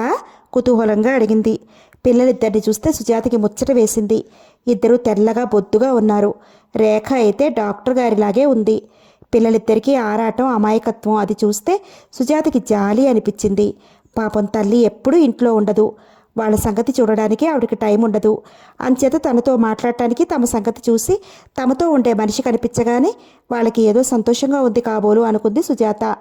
ఇద్దరి భుజాల మీద చేతులు వేసి, ఇక్కడే ఉంటాను, మన ముగ్గురు ఒక గదిలోనే ఉందాం, నేను ఇక్కడే పడుకుంటాను, మీకు రోజు రాత్రి మంచి కథలు చెప్తాను, మరి నేను చెప్పినట్టల్లా మీరు వినాలి, బుద్ధిగా ఉండాలి అంది. వీళ్ళిద్దరి మొహాలు సంతోషంగా వికసించాయి. ఓ అలాగే అన్నారిద్దరు. సరే అయితే ఈ రోజు నుంచి మన ముగ్గురం ఫ్రెండ్స్, సుజాత పిల్లలు బుక్కలు పొడుకుతూ అంది. ఆంటీ, స్నానం చేయండి, టిఫిన్ తెద్దాం, ఇదిగో బాత్రూమ్ ఇక్కడే ఉంది అన్నాడు రవి. సుజాత పెట్టె తెరిచి బట్టలు సబ్బు అన్నీ తీసుకుంటూ ఇద్దరు చెరో పక్కన నిలబడి ఏవేవో అడగటం మొదలుపెట్టారు. సుజాత స్నానం చేసి వచ్చి జడ వేసుకుంటున్నంతసేపు వాళ్ళిద్దరూ ఆ కాసేపట్లోనే తమ స్కూలు టీచర్ల సంగతి, ఫ్రెండ్స్ సంగతి ఇద్దరూ ఒకరితో ఒకరు పోటీ పడుతున్నట్టు చెప్పడం ప్రారంభించారు. సుజాత అన్నీ ఉత్సాహంగా వింటూ మధ్య మధ్య ప్రశ్నలు అడుగుతూ వాళ్ళ ఉత్సాహాన్ని ఎక్కువ చేసి క్రొత్త పూర్తిగా పోగొట్టింది ఒక గంటలోనే. కిందకి వెళ్దామా ఇంకా? ముస్తాబయ్యాక అంది సుజాత. పిల్లలిద్దరూ సుజాత చెరో చేయి పట్టుకుని కిందకి వెళ్ళారు. అమ్మమ్మ దగ్గరికి వెళ్దామా ఆంటీ అన్నాడు రవి. ఆవిడేది, ఎక్కడున్నారు? అమ్మమ్మ ఈ గదిలోనే ఉంటుంది. అమ్మమ్మ ఎప్పుడూ ప్రక్క మీదే ఉంటుంది, నడవలేదు లేవలేదు, అన్నీ పక్క మీదే.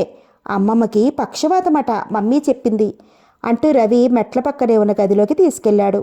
మంచం మీద సరస్వతమ్మ పడుకుని ఉంది. మంచి పచ్చటి రంగుతో నెరిసిన జుట్టుతో ఉన్న ఆమె వార్ధక్యంలో జబ్బులో కూడా ఆమె మొహంలో కనిపించే కళాకాంతులకి సుజాత ఆశ్చర్యపడింది. వయసులో ఇంకెంత అందంగా ఉండేవారో అనిపించింది. సుజాత పిల్లలు గదిలోకి రాగానే ఆవిడ కాస్త కుతూహలంగా ఆశ్చర్యంగా చూసింది. అమ్మమ్మ, ఇదిగో ఈ ఆంటీ మన ఇంట్లో ఉండటానికి వచ్చింది, మాకు చదువు అది చెప్తుంది, మా దగ్గరే పడుకుంటుంది ఉత్సాహంగా అన్నాడు రవి. ఆంటీకి బోరెడు కథలు వచ్చట, రోజు చెప్తానంది రేఖ అంతకంటే ఉత్సాహంగా అంది. సరస్వతమ్మ సుజాతని ఓసారి ఆపాదమస్తకం పరీక్షించింది. కళ్యాణి చెప్పింది నువ్వు వస్తావని, వచ్చావన్నమాట. బాగుందమ్మాయి, రా ఇలా కూర్చో, నీ పేరేమిటి, మీ ఇంటి పేరేమిటి అంటూ మంచం మీద కూర్చోబెట్టి సుజాత ఇంటి సంగతులన్నీ అడిగింది ఆవిడ.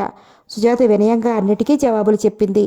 వేలకు వేలు ఖర్చు అవుతోంది, మళ్ళీ పిల్లల కన్నా శుభ్రంగా ఏదీ తినడానికి లేదు, దీనికి లోకు కనిపెట్టి వాళ్ళలా ఆడిస్తున్నారు, అంచేతే ఓ 2-3 వందలు ఖర్చైనా నమ్మకంగా ఇల్లుని పిల్లల్ని కనిపెట్టి ఉండే మనిషి కోసం చూసింది. ఇంక నువ్వు ఈ ఇంటి సంగతులన్నీ చూసుకోవాలమ్మాయి, ఏం చేయాలో మా కళ్యాణి చెప్పే ఉంటుంది నీకు. లేదండి, ఇప్పుడు హడావుడిగా వెళ్ళారు, మధ్యాహ్నం వచ్చి అన్నీ చెప్తానన్నారు అంది సుజాత. అప్పుడు మాత్రం తీరిక ఏంటి దానికి? 2 ముద్దలు తిని కాసేపు కళ్ళు మూసుకుంటే ఎవరో వచ్చి లేపేస్తూ ఉంటారు. మళ్ళీ హడావుడిగా 4 గంటలన్నా కాకముందే వెళ్ళిందంటే ఏ రాత్రో కానీ తిరిగి ఇల్లు చేరదు. ఆ మధ్యాహ్నం 1 గంటే కాస్త ఇంట్లో ఉంటుందనుకో.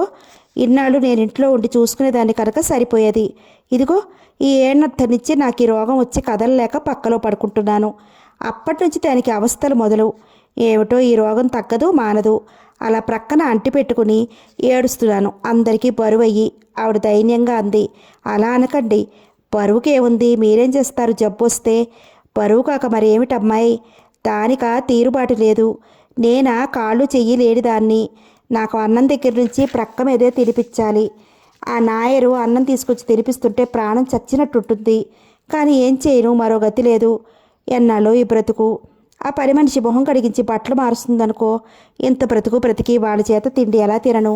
ఇంకా మీరేం దిగులు పడకండి, మీకేం కావాలో అన్నీ నేను చూసుకుంటాను, పిల్లల సంగతి చూసుకుంటాను అంది సుజాత. ఆవిడ తృప్తిగా నిట్టూచింది. ఏదో నీ పుణ్యం అని కాస్త ఇల్లు వాకిలి కనిపెట్టుకుని ఉన్నావంటే దాని ప్రాణం హాయిగా ఉంటుందందావిడ. పిల్లలిద్దరికీ ఈ సంభాషణ ఏమీ రుచించడం లేదు, అసహనంగా వింటున్నారు. ఆంటీ పద, టిఫిన్ తిందాం, మా స్కూల్కి టైం అవుతోంది అన్నాడు రవి. వెళ్ళండి అంది సరస్వతమ్మ. మీరు టిఫిన్ చేశారా? సుజాత అడిగింది. నేను టిఫిన్లు తిన్నే అమ్మ, పొద్దున్నే కాఫీ తాగుతాను, 9 గంటలకి హార్లిక్స్ తాగి 11 గంటలకల్లా అన్నం తినేస్తాను అందావిడ. పిల్లలు సుజాత డైనింగ్ టేబుల్ దగ్గరికి వెళ్ళారు. ఆంటీ, నా పక్కన కూర్చోవాలి అంటూ ఇద్దరూ దెబ్బలాడుకుంటుంటే ఇద్దరిని సమాధానపరిచి ఇద్దరిని చెరో పక్కన కూర్చోబెట్టుకుంది సుజాత. నాయర్ ముగ్గురికి ఇడ్లీ తెచ్చిపెట్టాడు. పిల్లలిద్దరికీ చెరో ఉడికిచ్చిన గుట్టు 2 గ్లాసుల్లో పళ్ళరసం తీసుకొచ్చి పెట్టాడు. రవి, రేఖ ఇద్దరికిద్దరు సుజాతని మెప్పించడానికి పోటీలు పడుతూ గబగబా టిఫిన్ తినడం ప్రారంభించారు. రవి పెట్టిన 2 ఇడ్లీలు తినేసి సుజాత వంక గర్వంగా చూసి, నాయరు, మరో ఇడ్లీ అన్నాడు.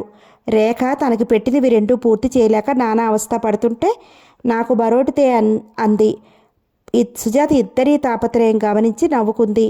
అదేం పైకి తెలియకుండా, గుడ్, తినేశారన్నమాట. మీరింత బుద్ధిగా తింటే మీ మమ్మీ అలా అంటారేమిటి అంత తెలియనట్టు. ఈరోజు మీరున్నారని తిన్నారు, లేకపోతే ఆ 2 తినడానికి నానా అల్లరిదా చేస్తారు అన్నాడు నాయర్. పిల్లలిద్దరూ సిగ్గుగా నవ్వారు. సుజాతకి తను వచ్చి ఇంకా 2 గంటలన్న కాకముందే పిల్లలు తనకెంత చేరువుగా వచ్చారో చూస్తుంటే సంతోషంగా గర్వంగా ఉంది. ఈ పిల్లలు తనని ఎంత అభిమానిస్తున్నారో సుజాతకి ఆ పిల్లల పట్ల అప్పుడే అభిమానం, అనురాగం కలిగాయి.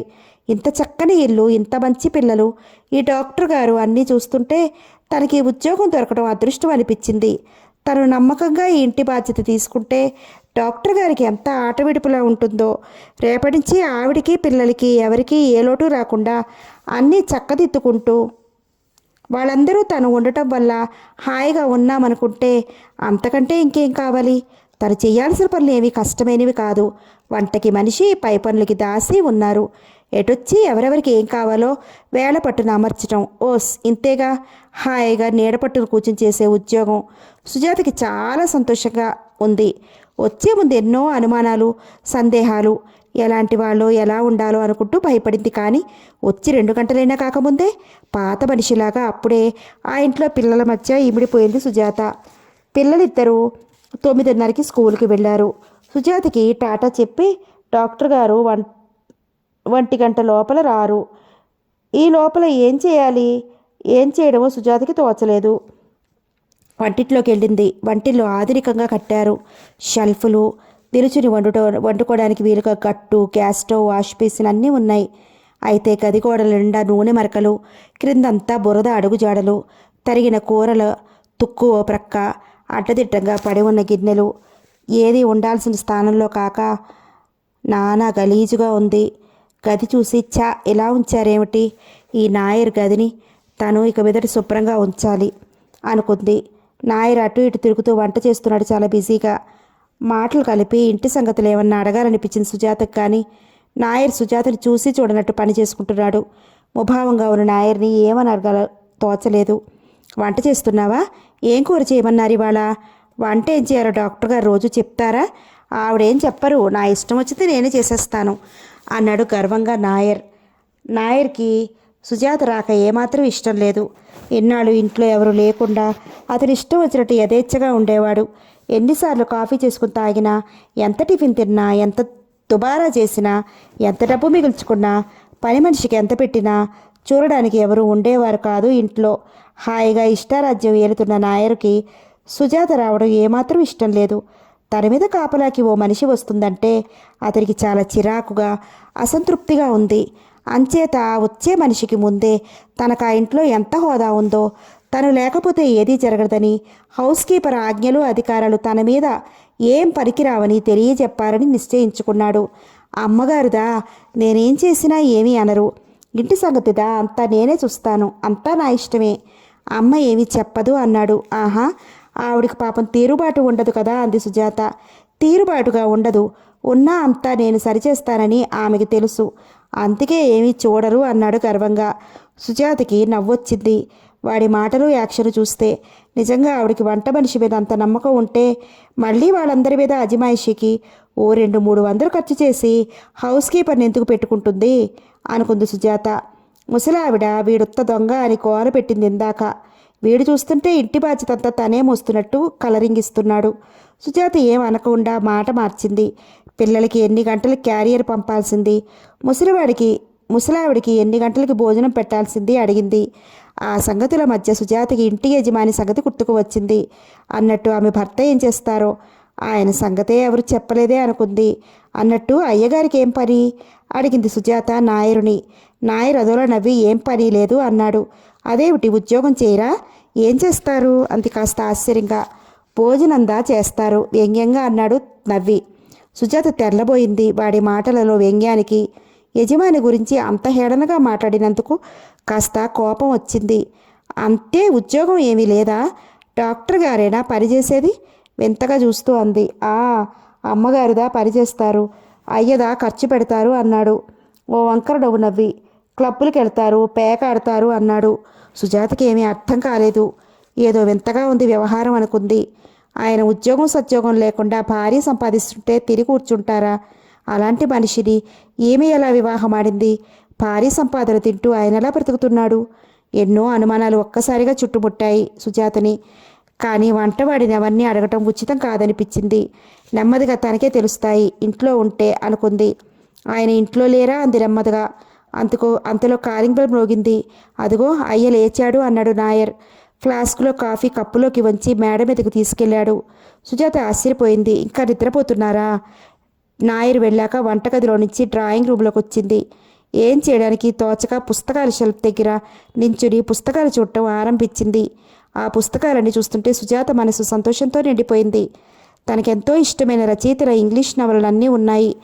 ఇష్టమైన కొని చదివే తాహతు లేక లైబ్రరీలో ఎప్పుడూ దొరకనివి తను చదవాలనుకున్నవి కంటపడగానే సుజాత ఆతృతగా అవన్నీ ఒక్కొక్కటి పైకి తీసి చూసి పెట్టడం ప్రారంభించింది. ఇవన్నీ పని లేనప్పుడల్లా తను చదువుకోవచ్చు. అడ్డదిట్టంగా వరుసవావి లేకుండా పడి ఉన్న పుస్తకాలను తుమ్ము తులిపి రచయితల వారీగా సర్ది వరుసగా పెడదామని అన్నీ తీసింది.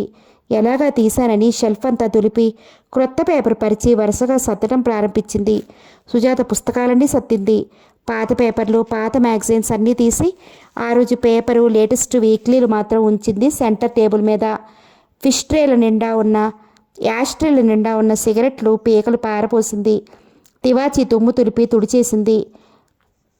సోఫా కవర్లన్నీ తీసి తుమ్ము తులిపి మళ్లీ వేసింది. కుషన్స్ మడతలు లేకుండా సర్దింది. రేడియోగ్రామ్ మీద పేరుకున్న తుమ్ము తులిపింది. షోకేసులో బొమ్మలను తుడిచి అందంగా అమర్చింది. ఫ్లవర్ వాజుల్లో వాడిన పూలన్నీ పారేసి తోటలోకి వెళ్ళి ఆకులు, పువ్వులు, మొగ్గలు అన్నీ కోసుకొచ్చి మంచి అభిరుచితో అమర్చింది. తర్వాత కళ్యాణి వచ్చే వరకు ఏం చేయాలో తోచని సుజాత ఓసారి ఇల్లంతా చుట్టి చూసింది. క్రింద డ్రాయింగ్ రూము, డైనింగ్ రూము, వంటగది, స్టోర్ రూము, ముసలావిడ పడుకునే గది కాక మరో గది ఉంది. మంచం, టేబుల్ వగైరాలతో ఉన్న గది చూసి గెస్ట్ రూమ్ కాబోలు అనుకుంది సుజాత. ఆ రెండింటికి కలిపి మధ్యన బాత్రూమ్ ఉంది. పెరడు పెద్ద ఎక్కువ జాగా లేకపోయినా అంట్లు తోముకోవడానికి, బట్టలు ఆరేసుకోవడానికి, కొంచెంగా కూర మొక్కలు వేసుకునే జాగా ఉంది. వంటగదిని ఆనుకుని ఉన్న సర్వెంట్ రూమ్లో నాయర్ ఉంటాడు. వీధిలో గార్డెన్కి ఒక పక్కన కారు షెడ్డు, దాని మీద ఒక గది ఉన్నాయి. బెడ్రూమ్లు 3 మేడ మీదే ఉన్నాయి. ఒకటి పిల్లలకి, మరొకటి డాక్టర్ గారిది. ఆ 3వ గది బహుశా ఆయనది అయి ఉంటుంది అనుకుంది సుజాత. సుజాతకి ఆశ్చర్యం కలిగించింది ఏమిటంటే కళ్యాణి గదిలో వేరే ఒకటే మంచం, డ్రెస్సింగ్ టేబుల్, గాడ్రేజ్, బీరువా, వార్డ్రోబ్ అన్నీ ఉన్నాయి. అంటే భార్యాభర్తలిద్దరూ ఓ గదిలో పడుకోరా? ఇద్దరికి వేరే గదులు, మధ్య పిల్లల గది. సుజాతకు కాస్త ఆశ్చర్యం అనిపించింది ఆ విషయం. మేడ మీద 3 గదులకి వీధి వైపు వరండా, వెనక వైపు డాబా ఉంది. ముందు వరండా అందంగా ఉంటుంది. అక్కడ ఓ పేము కుర్చీల సెట్టు, పిల్లలు చదువుకోవడానికి టేబులు, 2 కుర్చీలు, జోళ్ల ర్యాకు వగైరాలున్నాయి. సుజాత అంతా తిరిగి చూసి మళ్ళీ వంటింట్లోకి వచ్చింది. సరస్వతమ్మ గారు 11 గంటలకి భోజనం చేస్తానంట గుర్తుకు వచ్చి ఆవిడికి భోజనం తీసుకెళ్ళటానికి వచ్చింది. నాయరు 2 చిన్న క్యారియర్లకి భోజనం సర్దుతున్నాడు. పప్పు, అన్నం కలిపి పెడుతున్నా నాయర్ని నెయ్యి వేయలేదే అంది సుజాత.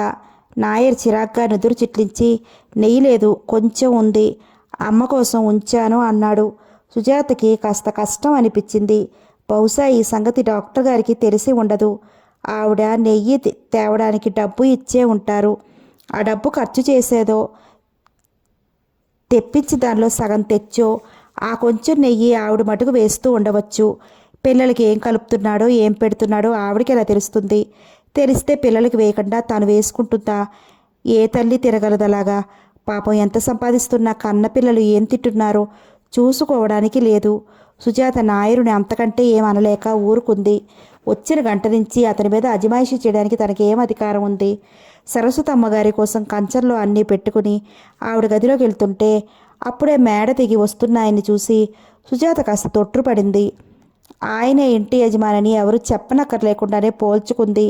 40-45 ఏళ్ల మధ్య వయసులో సగం నెరిసిన జుట్టు, కాస్త మొరటుగా ఉన్న మొహం, పెద్ద పెద్ద కనుగుట్లు, ఎర్రగా ఉన్న ఒడ్డు పొడుగుతో ఉన్న ఆయన్ని చూసి ఈయన డాక్టర్ గారి భర్త అని అనుకోకుండా ఉండలేకపోయింది సుజాత. ఆయన కాస్త ఆశ్చర్యంగా సుజాత వంక పట్టి పట్టి చూస్తూ ఏదో అనాలని నోరు తెరిచి మళ్ళా ఆ ఉద్దేశం విరమించుకుని సుజాత వంక చూస్తూ వెళ్ళిపోయారు. కంచం ఉన్నందున నమస్కారం పెట్టే వీలు లేక ఒదిగి నిలుచుని ఆయన దాటి వెళ్ళిపోయాక ముసలామి గదిలోకి వెళ్ళింది. ఆవిడికి అన్నం తినిపిస్తుండగా మాటల మధ్యలో ఉండపట్టలేక రేఖ నాన్నగారికి ఏం పని ఇవాళ ఇందాక మేడ మీద నుంచి వస్తున్న ఆయనేనా మీ అల్లుడు గారు అని అడిగింది. సరస్వతమ్మ గారి మొహం ఆ ప్రసక్తికి కాస్త నల్లబడింది. ఆవిడ సుజాత నుంచి చూపులు మరల్చుకుని అతనే మా అల్లుడు, అతను డాక్టరేలే అంది ముభావంగా త్రుంచేసినట్లు. ఆవిడ అలా మాట్లాడుతుంటే ఇంకేం అడగాలో తెలియక సుజాత ఊరుకుంది.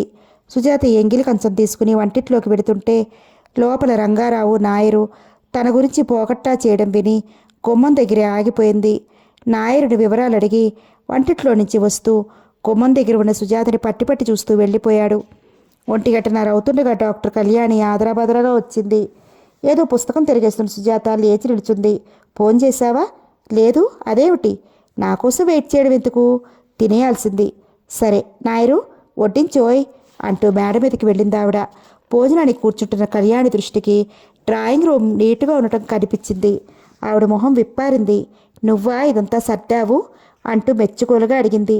సుజాత కాస్త సిగ్గుతో నవ్వింది. చూసావా, నువ్వు ఇలా వచ్చావో లేదో ఇంటికి కళొచ్చింది. ఎలాగైనా ఆడవాళ్లే అంటూ పొగిడింది. భోజనం చేస్తున్నంతసేపు సుజాత ఉద్యోగం చేయవలసిన పరిస్థితులన్నీ వింది సానుభూతిగా.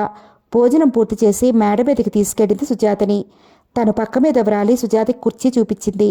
సుజాత చూడు, ఈ ఇంటి సంగతి ఇప్పటికే నీకు కొంత అర్థమై ఉండాలి. అమ్మ ఏమైనా చెప్పిందా? నేను నిన్ను పెట్టుకోవడానికి కారణం ఏమిటో ఊహించావా? చెప్పదలిచిన దానికి ఉపోద్ఘాతం అన్నట్లు ఆరంభించింది కళ్యాణి. సుజాత తల ఊపింది. అవును, మీ అమ్మగారు చెప్పారు. మీకు ఇంటి సంగతి చూసుకోవడానికి టైము ఉండదని, నాయరు దుబారా చేస్తున్నాడని. ఒట్టి దుబారా అయితే నేనింత బాధపడకపోదును. దుబారా కాదు, దోచేస్తున్నాడు నన్ను. పోనీ డబ్బు తిన్నా ఇంట్లో అందరికీ సదుపాయం జరుగుతుందా అంటే అదీ లేదు. ముఖ్యంగా పిల్లలు, వాళ్ళకి ఏదీ సరిగ్గా అమరడం లేదు. వాడేం పెడుతున్నాడో వాళ్ళేం తింటున్నారో దేవుడికెరుక. ఏనర్థం వరకు అమ్మ ఇంట్లో ఉండి అన్నీ చూసుకునేది. అమ్మ మంచాన పడిన దగ్గర నుంచి నా పాటలు దేవుడికెరుక. ఖర్చు రెట్టింపు అవుతోంది. ప్రాణానికి సుఖం లేదు. ఈ ఏనర్థంలో 3-4 వంటవాళ్ళని మార్చాను. ఎప్పుడు అడిగితే అప్పుడు డబ్బిస్తూ ఉంటాను. మళ్ళీ అవసరానికి ఏదీ లేదంటూనే ఉంటాడు. నేను ఇంక అన్నీ చూసుకుంటానులేండి. ఇంతకాలం నీలాంటి అమ్మాయి కోసమే చూస్తున్నాను. సుజాత చూడు, ఇంకా ఇంట్లో అన్నీ నువ్వే చూసుకోవాలి. ఏమున్నాయో లేదో, బజార్ నుంచి ఏమేం తెప్పించుకోవాలో, పిల్లలకి ఏ వేళలకి ఏం కావాలో, అమ్మకు కావాల్సినవన్నీ చూడాలి. ఇంటి సంగతే కాక పిల్లల్ని దగ్గర కూర్చోబెట్టుకు చదివించాలి. వాళ్ళ నీళ్లు, పాలు, డ్రెస్సులు అన్నీ చూడాలి. ఇన్ని మాటలు ఎందుకు? చూడు, ఇది నీ ఇల్లు అనుకో. నీవు ఈ ఇంటి గృహిణివైతే ఏం చేస్తావు? ఇంట్లో ఇల్లు వాకిలి సరిచూసుకుంటావు. ఇంటికి కావలసినవి తెప్పించుకుంటావు. పనివాళ్ళని అజిబాయిషి చేస్తావు. పిల్లల ఆలనా పాలన చూసుకుంటావు. అవునా? అలాగే ఈ రోజు నుంచి ఈ ఇల్లు నీదనుకో, పిల్లలు నీ పిల్లలు అనుకో. బాధ్యతంతా తీసుకో. అర్థమైందా? సుజాత అలాగే అన్నట్లు తల ఊపింది. సరే, నేను కాసేపు నిద్రపోతాను. నువ్వు రెస్ట్ తీసుకో వెళ్ళి అంది ఆవలిస్తూ కళ్యాణి. లేస్తున్న సుజాత చేతిని ఆప్యాయంగా పట్టుకుని, సుజాత నువ్వు రాగానే అప్పుడే నాకు ఎంతో నిశ్చింతగా అనిపిస్తోంది. చూస్తాను నా నమ్మకం ఎంతవరకు నిలబెడతావో నవ్వుతూ అని చెయ్యి నొక్కి వదిలింది. సుజాత సిగ్గుపడి తప్పకుండా చూడండి అంది నవ్వి. 3 నన్ను లేపుతావా? ఈ లోపల ఎవరన్నా వస్తే మరీ సీరియస్ కేసైతే తప్ప లేపకు చెబుతూ ఆగి బ్యాగ్లో నుంచి 200 తీసి సుజాతకిస్తూ, ఈ డబ్బు ఉంచు, ఇంట్లోకి వాడు, కావలిస్తే మళ్ళీ అడుగు, అకౌంట్ సరిగా మెయింటైన్ చేసుకో అంది. సుజాత మౌనంగా ఆ డబ్బు తీసుకుని పిల్లల గదిలోకి వెళ్ళి ఓ ప్రక్క మీద వాలింది. సుజాత అక్కడికి వచ్చి 4 రోజులైంది. 4 రోజులకి ఆ ఇంటి మనిషిలా ఎన్నో ఏళ్లబట్టి ఉంటున్న చనువు ఏర్పడిపోయింది. అందరికీ. పిల్లలైతే ఆంటీ ఆంటీ అంటూ ఒక క్షణం వదలకుండా తిరుగుతున్నారు. కళ్యాణి అయితే ఇంట్లో ఉన్నంతసేపు సుజాత అంటూ ప్రతిదానికి పిలుస్తూ ఉంటుంది. పుసలావిడ ఆలనా పాలన అంతా సుజాతే చూస్తుంటే ఆవిడ ప్రాణానికి సుఖంగా ఉందే అమ్మాయి నువ్వు వచ్చాక అంటూ సుజాతని ఆప్యాయంగా చూస్తుంది. ఆ ఇంట్లో సుజాత రాక నచ్చని వాడు నాయర్ ఒకడే. వచ్చిన మరునాటి నుంచి సుజాత పెత్తనం చేతిలోకి తీసుకోవడం, స్టోర్ రూమ్కి తాళం పట్టడం, బజార్ సరుకులకి తన చేతికి డబ్బు రాకపోవడం, ఆఖరికి వంట సామాను కూడా కొలిచి ఇవ్వడం, ఇవన్నీ నాయర్కి ఒళ్ళు మన్నిచ్చే విషయాలు. తయారైనా ఏం చేయాలో తోచని అసహాయ స్థితిలో సుజాత మీద కారాలు మిరియాలు నూరడం, సనగడం, ఏం పని చెప్పినా విసుక్కుంటూ చేయడం, పొగరుగా సమాధానాలు చెప్పడం, నిర్లక్ష్యంగా విసురుగా పనిచేయడం ప్రారంభించాడు. మానేస్తారని బెదిరించడం అలా ప్రారంభించాడు. సుజాతకి నాయర్కి ఇంట్లో రోజుకి కనీసం 1-2 సార్లు అన్న ఘర్షణ తప్పటం లేదు. సుజాత సాధ్యమైనంత వరకు నాయర్ కోపతాపాలు బెదిరింపులు లక్ష్య పెట్టకుండా తన పని తను చేసుకుపోయేది. చూసి చూడనట్లు ఊరుకునేది. సుజాత చెప్పకపోయినా కొన్ని విషయాలు కళ్యాణి చెవిన పడేవి. కొన్ని విషయాలు చూసి చూడనట్టు ఊరుకో సుజాత. మరీ కట్టడి చేస్తే వెధవ పోతాడేమో, మళ్ళీ ఇంకోటి దొరకడం కష్టం, ఇబ్బంది అవుతుంది అనేది కళ్యాణి. పోతే పోనీయండి, వెధవ బెదిరింపు వాడును. ఎటు చూస్తూ ఊరుకోమంటారు చెప్పండి? ఎలా? ఎన్నిసార్లు చెప్పినా ఇంటి యజమానులు త్రాగకుండా ముందుగా చిక్కటి ఫిల్టర్ కాఫీ కలుపులు తాగేస్తుంటే చూస్తూ ఊరుకోమన్నారా? ఆయనంటే ఆలస్యంగా లేస్తారు, మీరు 6 గంటలకల్లా లేస్తారు కదా. కనీసం మీరన్నా తాగకుండా వాడు ముందు తాగుతుంటే 2-3 సార్లు చెప్పినా వినడం లేదు.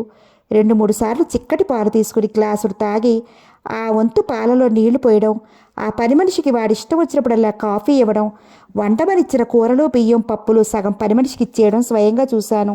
ఇలాంటివన్నీ ఎంతకని చూస్తూ ఊరుకోమంటారు చెప్పండి? ఇవన్నీ చూస్తూ ఊరుకోవడానిక నన్ను మీరు పెట్టుకున్నది? సుజాత ఆవేశం వచ్చేసి వరుస పెట్టి వాడి అరాచకమంతా ఏకరువు పెట్టింది. అన్నీ విని కళ్యాణి, నాకు తెలుసునుకో ఇవన్నీ.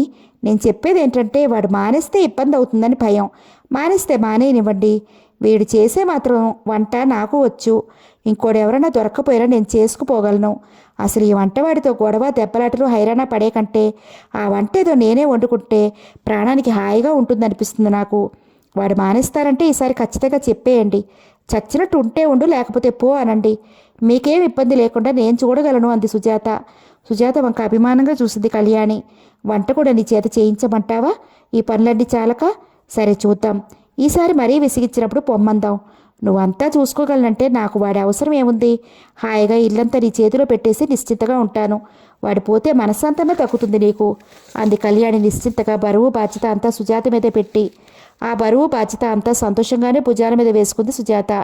అక్కడికి వచ్చిన 2 రోజులకి అన్ని విధాలా ఆ ఉద్యోగం, ఆ ఇల్లు, యజమానులు నచ్చారని, ఉద్యోగంలో తను చేయవలసిన పనులు సులువైనవని, సుఖమైనవని, అన్ని విధాలా తను ఆనందంగా సంతృప్తిగా ఉన్నానని, తన గురించి ఏ చింత మీరు పడనక్కర్లేదని తండ్రికి ఉత్తరం రాసి పడేసింది సుజాత.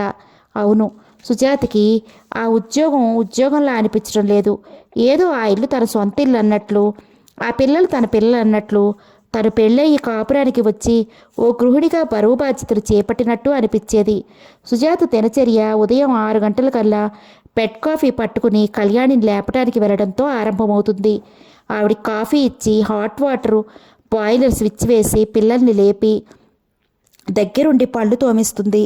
తర్వాత కిందకి తీసుకెళ్ళి పాలు తాగించి వాళ్ళకి చదవటానికి రాయటానికి ఏదో వర్క్ ఇచ్చి పుస్తకాల ముందు కూర్చోబెడుతుంది. తర్వాత నాయర్కి ఆ రోజు ఏం టిఫిన్ చేయాలో ఆ సామాను ఇస్తుంది. ఆ తర్వాత సరస్వతమ్మ గారికి పళ్ళు తోమి కాఫీ ఇస్తుంది. ఈ లోపల కళ్యాణికి స్నానం టైం అవుతుంది. ఆ రోజు ఆమె ఏం చీర కట్టుకోవాలో ఎంచడము సుజాత పనే. ఆవిడ వార్డ్రోబ్లో హ్యాంగర్లకి వేలాడుతూ 50-60 చీరలుంటాయి. ఆవిడ కట్టింది కట్టకుండా రోజుకొకటి చొప్పున కడుతుంది. ఆ 60 చీరలు అయ్యే వరకు కట్టిన చీర కట్టడానికి 2 నెలల తర్వాత కానీ టర్న్ రాదు. రోజు సుజాత ఒక చీర మ్యాచింగ్ బ్లౌజ్ తీసి పైన పెడుతుంది. కళ్యాణి స్నానం చేశాక పిల్లలకి చేయించి వాళ్ళకి స్కూలు డ్రెస్సులు బూట్లు అవి తొడిగి 9 వరకు చదువు నుంచి కదలకుండా కట్టడి చేసి క్రిందకి వస్తుంది. నాయరుకి వంటకి కావలసినవన్నీ ఇచ్చేసరికి కళ్యాణికి టిఫిన్ టైం అవుతుంది. కళ్యాణికి టిఫిన్ పెట్టి ఆసుపత్రికి తీసుకెళ్ళటానికి బానుబెట్టా కలిపి ఫ్లాస్కులో ఇచ్చి ఆవిడని పంపిస్తుంది. కళ్యాణి వెళ్ళేసరికి సగం పని తేలినట్టు అనిపిస్తుంది సుజాతకి. ఆవిడటు వెళ్ళగానే సరస్వతమ్మ గారికి పని మనిషి సాయంతో స్నానం చేయించి బట్టలు మార్చి హార్లిక్స్ ఇయడంతో అప్పటికే ఆవిడ పని ముగిస్తుంది. ఈ లోపల పిల్లల స్కూళ్ళకి టైం అవుతుంది. వాళ్ళతో పాటు తను టిఫిన్ తిని పిల్లల స్కూల్ బ్యాగులు సర్ది వాళ్ళని స్కూల్కి పంపించేసరికి ఇల్లు ఖాళీ అవుతుంది. నాయర్ వంట పూర్తయ్యాక పిల్లలకి క్యారియర్ సర్ది పని మనిషికిచ్చి సరస్వతమ్మ గారికి ఇవ్వడంతో ఆ పూట పని పూర్తవుతుంది. అప్పుడు ఇక విశ్రాంతిగా ఏ సోఫాలోనో కూర్చుని పేపర్లు, పత్రికలు, పుస్తకాలు చదువుతూ కళ్యాణి వచ్చే వరకు గడుపుతుంది. కళ్యాణి రాగానే ఆమెతో పాటు సుజాత భోజనానికి కూర్చుంటుంది. కళ్యాణి నిద్రకు వెళ్ళిన తర్వాత తనకి నిద్ర అలవాటు లేదు కనుక ప్రక్క మీద వాలి ఏ పుస్తకమో చదువుతుంది. ఈ లోపల ఎవరన్నా సీరియస్ కేసు అంటూ వస్తే వెళ్ళి చూసి నిజంగా సీరియస్ కేసు అయితే కళ్యాణిని లేపాలి. ఆ తర్వాత పిల్లల ఆరిన బట్టలు తెచ్చి ఇస్త్రీ చేసేసరికి కళ్యాణి లేస్తుంది. ఆవిడికి సరస్వతమ్మ గారికి కాఫీ ఇస్తుంది. సాయంత్రం పిల్లలు రాగానే మళ్ళీ హడావుడి ప్రారంభం. వాళ్ళు రాగానే పాలు, బ్రెడ్ ఇచ్చి మొహాలు కడిగించి బట్టలు తొడిగితే ఆడుకోవడానికి వెళతారు. తర్వాత సుజాత ముస్తాబయ్యి ఆ పూట వంటకి అన్నీ ఇస్తుంది. పిల్లలు ఆడుకుని రాగానే దగ్గర కూర్చోబెట్టుకుని హోంవర్క్లు చేయించి 8 గంటల వరకు చదువు చెప్తుంది. అప్పుడు పిల్లలకి భోజనాలు పెట్టి నిద్రపోగొట్టి సరస్వతమ్మ గారికి అన్నం పెట్టి కళ్యాణి రాక కోసం చూడటం. ఆమె రాగానే భోజనం చేసి తలుపులు వేసుకుని మేడ ఎక్కుతుంది. 9:30కి పడుకోవడం, ఇది ఆమె దినచర్య. చెప్పుకోవడానికి పెద్ద కష్టపడే పని లేనట్టు కనిపించినా ఉదయం లేచింది మొదలు ఒక్క క్షణం తీరలేనంత బిజీగానే ఉండేది సుజాతకి. కానీ ఆమెకు ఆ పనులన్నీ అటెండ్ అవడంలో విసుగు, అలసట ఉండేది కాదు. చాలా సంతోషంగా ఆడుతూ పాడుతూ చకచకా పనులు చేసేసుకునేది. ఎండలో ఆపసోపాలు పడుతూ బస్సు కోసం పడిగావులు పడి రోజుల్లో ఆఫీసులో కూర్చుని చేసే ఉద్యోగం కంటే ఇంటి పట్టున ఉండి చేస్తే ఎంతో హాయిగా ఉంది. అంతేకాక నిజం చెప్పాలంటే అక్కడికి వచ్చాక రకరకాల టిఫిన్లు, సుష్టుగా భోజనం, హాయిగా ఫ్యాన్ కింద సుఖాలు అలవాటయ్యి మనసులో దిగులు ఆలోచనలు పోయి 2-3 నెలల్లోనే సుజాతకి ఒళ్ళు వచ్చి రంగు వచ్చి మెసమెసలాడసాగింది. సుజాత అక్కడికి వచ్చి 3 నెలలైనా ఆ ఇంట్లో ఇంటి యజమాని విషయం ఏమాత్రం అర్థం కాలేదు. ఆయన సంగతి, ఆయన ప్రవర్తన, ఆ ఇంట్లో భార్యాభర్తల నడవడి అంతా విచిత్రంగా కనిపించింది. అన్నాళ్ళైనా ఆ భార్యాభర్తలిద్దరూ మాట్లాడుకోవడం అన్నది ఒక్కసారి సుజాత చూడలేదు. మాట్లాడుకోవడమే కాక ఆయన పిల్లలు, ఆవిడ కలిసి ఎప్పుడూ భోజనం చేయడం, టిఫిన్ చేయడం కూడా సుజాత చూడలేదు. ప్రతి సంసారంలో మాదిరి భార్యాభర్తల అనుబంధం ఏ విషయంలోనూ ఆ ఇంట్లో భార్యాభర్తల మధ్య కనపడకపోవడం సుజాతకి చాలా ఆశ్చర్యాన్ని కలిగించింది. రంగారావు దినచర్య ఆశ్చర్యంగా ఉండేది సుజాతకి. ఆయన పడుకోవడానికి, లేవడానికి, భోజనం చేయడానికి, ఇంట్లోంచి వెళ్ళడానికి, రావడానికి దేనికి ఓ టైం అంటూ ఉన్నట్టు సుజాతకి కనిపించలేదు. ఓ రోజు ఉదయం 11 గంటలకు లేస్తే మరో రోజు 9, 10 ఆయన ఇష్టం. ఆయన లేవగానే బెల్ నొక్కితే నాయర్ కాఫీ తీసుకెళ్తాడు. స్నానం అది అంతా పైనే కనుక ఎప్పుడు స్నానం చేసేది సుజాతకు తెలియదు. ఓ రోజు 9కో 10కో టిఫిన్ తినేవాడు. ఒకరోజు 11కి భోజనం చేసేవాడు. లేని రోజున అది లేదు. ఒకరోజు ఇంటికి 2 గంటలకు వచ్చి భోజనం చేసేవాడు. ఆయన భోజనం చేసినా మారినా, ఫలహారం తిన్నా తిరగపోయినా అన్నీ అలాగే ఉండిపోవాలి తప్ప చేయడం మానడానికి వీల్లేదు. ఏ టైంకి వచ్చి ఏది పెట్టమంటారో ఎవరికీ తెలియదు కనుక యథావిధిగా అన్నీ చేసి ఉంచాలి. ఆయన రాత్రి ఇంటికి ఎప్పుడు వస్తాడో సుజాతకి తెలియదు. క్రింద పడుకునే నాయరు తలుపు తీస్తాడు. ఆయన ఎక్కడికి వెడుతున్నది, ఏం చేస్తున్నది, ఆ ఇంట్లో కళ్యాణి ఎప్పుడూ పట్టించుకోకపోవడం ఏమిటో, భర్త తింటున్నది మానినది కూడా కనీసం అడగకపోవడం ఏమిటో ఎంత ఆలోచించినా అర్థమయ్యేది కాదు. ఆ ఇంట్లో భార్యాభర్తలిద్దరూ ఏదో ఒక హోటల్లో చెరో గదిలో ఉండే అపరిచిత వ్యక్తుల్లా కనిపించేవారు. ఆయన కనీసం పిల్లలతోనైనా మాట్లాడటం, పిల్లల్ని ప్రేమగా దగ్గరికి తీసుకోవడం సుజాత కంట ఎప్పుడూ పడలేదు. ఆయన ఇంట్లో ఉండేదే చాలా తక్కువ. ఆ ఉన్న టైంలో నిద్రపోవడం, మేలుకుంటే నాయర్ని ఐస్ తెమ్మనడం, గ్లాసులు చప్పుళ్ళు, తర్వాత ఏవో పిచ్చి మాటలు, ఆ తర్వాత కిందకి వచ్చినప్పుడు మనిషి స్థిరంగా లేకుండా తూలిపోవడం, అది చూసి తాగుతారు కాబోలు అన్న సంగతి కొన్నాళ్ళకి గ్రహించింది సుజాత. ఆ ఇంట్లో ఆ భార్యాభర్తల మిస్టరీ గురించి సుజాతకి ఎవరిని అడగాలో ఏమడగాలో తెలిసేది కాదు. మధ్య మధ్య మాటల్లో నాయర్ ఏదో వ్యంగ్యపు విసురుతూ ఉండేవాడు.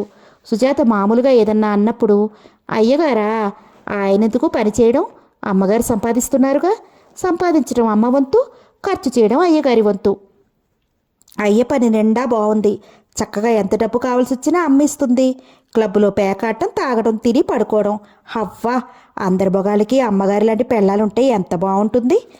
అయ్య మేడ మీద ఏం చేస్తారా, బొట్లు పెట్టుకుని తాగితాడు. ఆ తర్వాత నిద్రపోతాడు. ఇలా మాట వచ్చినప్పుడల్లా సుజాత ఏదన్నా ఆయన విషయం ఎత్తేసరికల్లా హేళనగా నవ్వుతూ ఏదో మాట విసిరేవాడు నాయరు. పని మనిషి నాయరు ఇద్దరు ఆవిడ గురించి ఆయన గురించి నిరసనగా హేళనగా మాట్లాడుకోవడం చాలాసార్లే వింది సుజాత. ఇంటి యజమానుల గురించి పనివాళ్ళు అంత నీచంగా మాట్లాడుకోవడం బాధ అనిపించేది. వాళ్ళ మాటలు నమ్మకూడదనుకున్నా ఇంటిలో పరిస్థితి చూస్తే నిజమని నమ్మక తప్పలేదు సుజాతకి. ఆ భార్యాభర్తల మధ్య సంబంధం అలా ఎందుకుందో దాని కథ ఏమిటో మాత్రం ఆమెకి తెలియలేదు.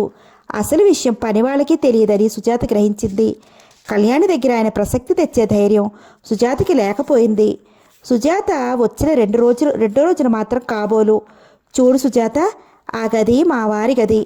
ఆయన ఇంటిలో లేని సమయాల్లో ఆ గదిలోకి వెళ్ళి కాస్త అన్నీ సర్దాలి. ఎక్కడవక్కడ పారేస్తారు.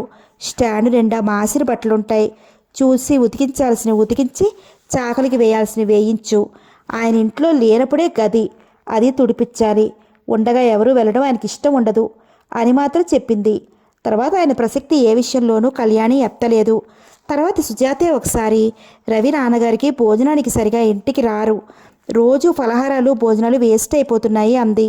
ఆ మాటకి పేపర్ చదువుతున్న కళ్యాణి ఒక క్షణం సుజాత మొహంలోకి చూసి పేపర్ మొహానికి అడ్డు పెట్టుకుని ఆయనకి 1,00,000 మంది ఫ్రెండ్స్ క్లబ్బులు ఎక్కడో తినేస్తూ ఉంటారు, ఏం చేయడం, ఏ వేళకి ఇంటికి వస్తారో తెలియదు కనుక భోజనం ఉంచకపోతే ఎలా అంది.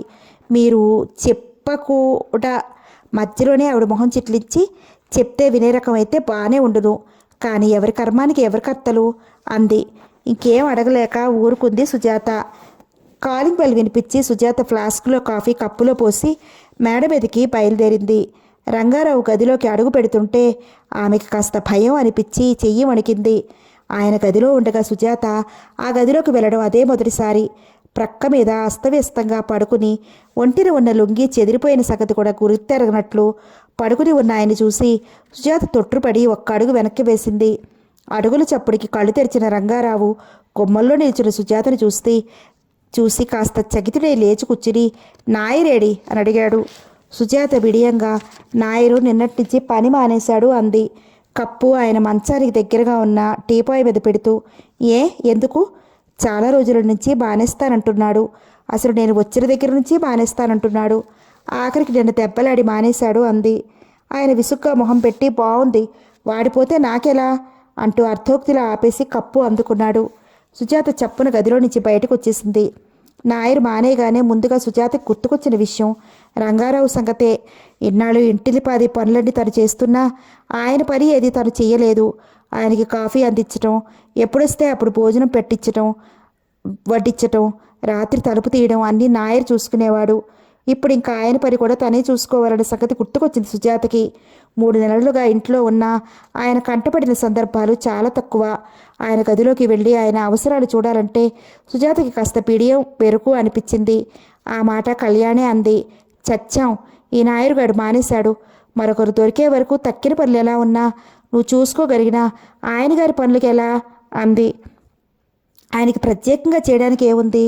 సగం టైం ఇంట్లోనే ఉండరు, కాఫీ వేయడం తప్ప పెద్ద పనేం చేయాలి అంది సుజాత. అది కాదు, ఆయన గదిలో నువ్వు. అప్రసన్నంగా సుజాత అక్కడికి వెళ్ళడం ఇష్టం లేదన్న భావం స్ఫురిస్తుండగా అంది కళ్యాణి. ఆయన త్రాగుడు మైకం సంగతి తెలిసిన కళ్యాణి సుజాతకి ఏం చెప్పాలో తెలియక ఆయన కోసమైనా ఎవరైనా పెట్టుకోవాలి అంటూ గొణిగింది. పర్వాలేదు రండి, ఎవరైనా దొరికే వరకు ఇలాగే గడుపుతాను. ఆయన నాకు తండ్రి లాంటి వారు, ఆయన దగ్గర నాకు భయం ఎందుకు అంది సుజాత ఆ విషయాన్ని తేలిగ్గా తీసుకుంటూ. కళ్యాణి సుజాత వంక చూసి ఊరుకుంది. చూడు, నీ పేరేమిటి? సుజాత కదూ? ఇదిగో మీ అమ్మగారు వచ్చాక నాకు 200 కావాలి, అడిగి తీసుకొచ్చి ఇయ్యి అన్నాడు రంగారావు వంటిట్లో పని చేసుకుంటూ సుజాత దగ్గరికి వచ్చి. ఉదయం 11 గంటలైందప్పుడు. సుజాత వంట పూర్తి చేసి క్యారియర్లు సర్దుతోంది. ఆయన అలా వంటిట్లోకి వస్తుంటే ఆశ్చర్యపోయి ప్రశ్నార్థకంగా చూసింది. ఆయన సుజాత వంక ఎప్పుడు సూటిగా చూడకపోయినా ఆయన చూపులు సుజాతని ఇబ్బంది పెట్టేవి. వెనక నుంచి ఆయన చూపులు వాడిగా తగిలినట్టయి ఆయన సమక్షంలో ఉన్నంతసేపు తడబాటుతోనే ఉండేది సుజాత.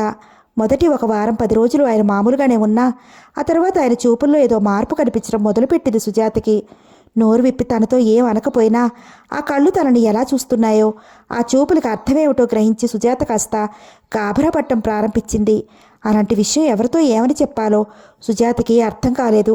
డాక్టర్ గారితో ఈ విషయం ఏమని చెప్పగలదు? ఆయన వల్ల తనకేమీ హాని లేదేమో, తనెందుకు ఇలా ఊహించి బాధపడటం అని ఆ విషయం మర్చిపోవడానికి ప్రయత్నించింది. జవాబు చెప్పకుండా నిల్చుని చూస్తున్న సుజాతని చూస్తూ, వినిపించిందా? నాకు అర్జెంటుగా కావాలి డబ్బు, మధ్యాహ్నం రాగానే అడిగి తీసుకో అన్నాడు రంగారావు మళ్ళీ. ఆమె అలాగే అంది నెమ్మదిగా. నెల 1వ తారీఖు ఉదయం టిఫిన్ చేస్తూ, చూడు సుజాత, ఇదిగో ఈ 500 ఆయన లేచాక కాఫీ ఇచ్చినప్పుడు తీసుకెళ్ళి ఆయనకి ఇవ్వు అంటూ 500 రూపాయల నోట్లు చేతిలో పెట్టింది కళ్యాణి. పైకి ఏమనకపోయినా సుజాత మనసులో అనేక ప్రశ్నలు ఉదయించాయి. ఆయన ఖర్చులకు కూడా భార్య నుండి డబ్బు తీసుకోవడం వింత అనిపించింది సుజాతకి. ఏ పని పాట లేకుండా జల్సాగా తిరుగుతూ, త్రాగుతూ, పేకాడుతూ, ఆ ఖర్చు కూడా భార్యని ఎత్తిని రుద్దడం. ఈవిడ ఆయనకు అలాంటి వాటికి డబ్బు ఇవ్వడంలో అర్థం ఎంత ఆలోచించినా సుజాతకి అర్థం కాలేదు. ఆయన చదువుకున్నాడు, అయినా ఉద్యోగం చేయకుండా తిని తిరుగుతూ నిర్వికారంగా ఎలా తిరుగుతున్నాడు? ఎంత పౌరుషం లేదు! ఆయన ప్రవర్తన కంటే కూడా కళ్యాణి సంగతే చాలా ఆశ్చర్యం కలిగించేది సుజాతకి.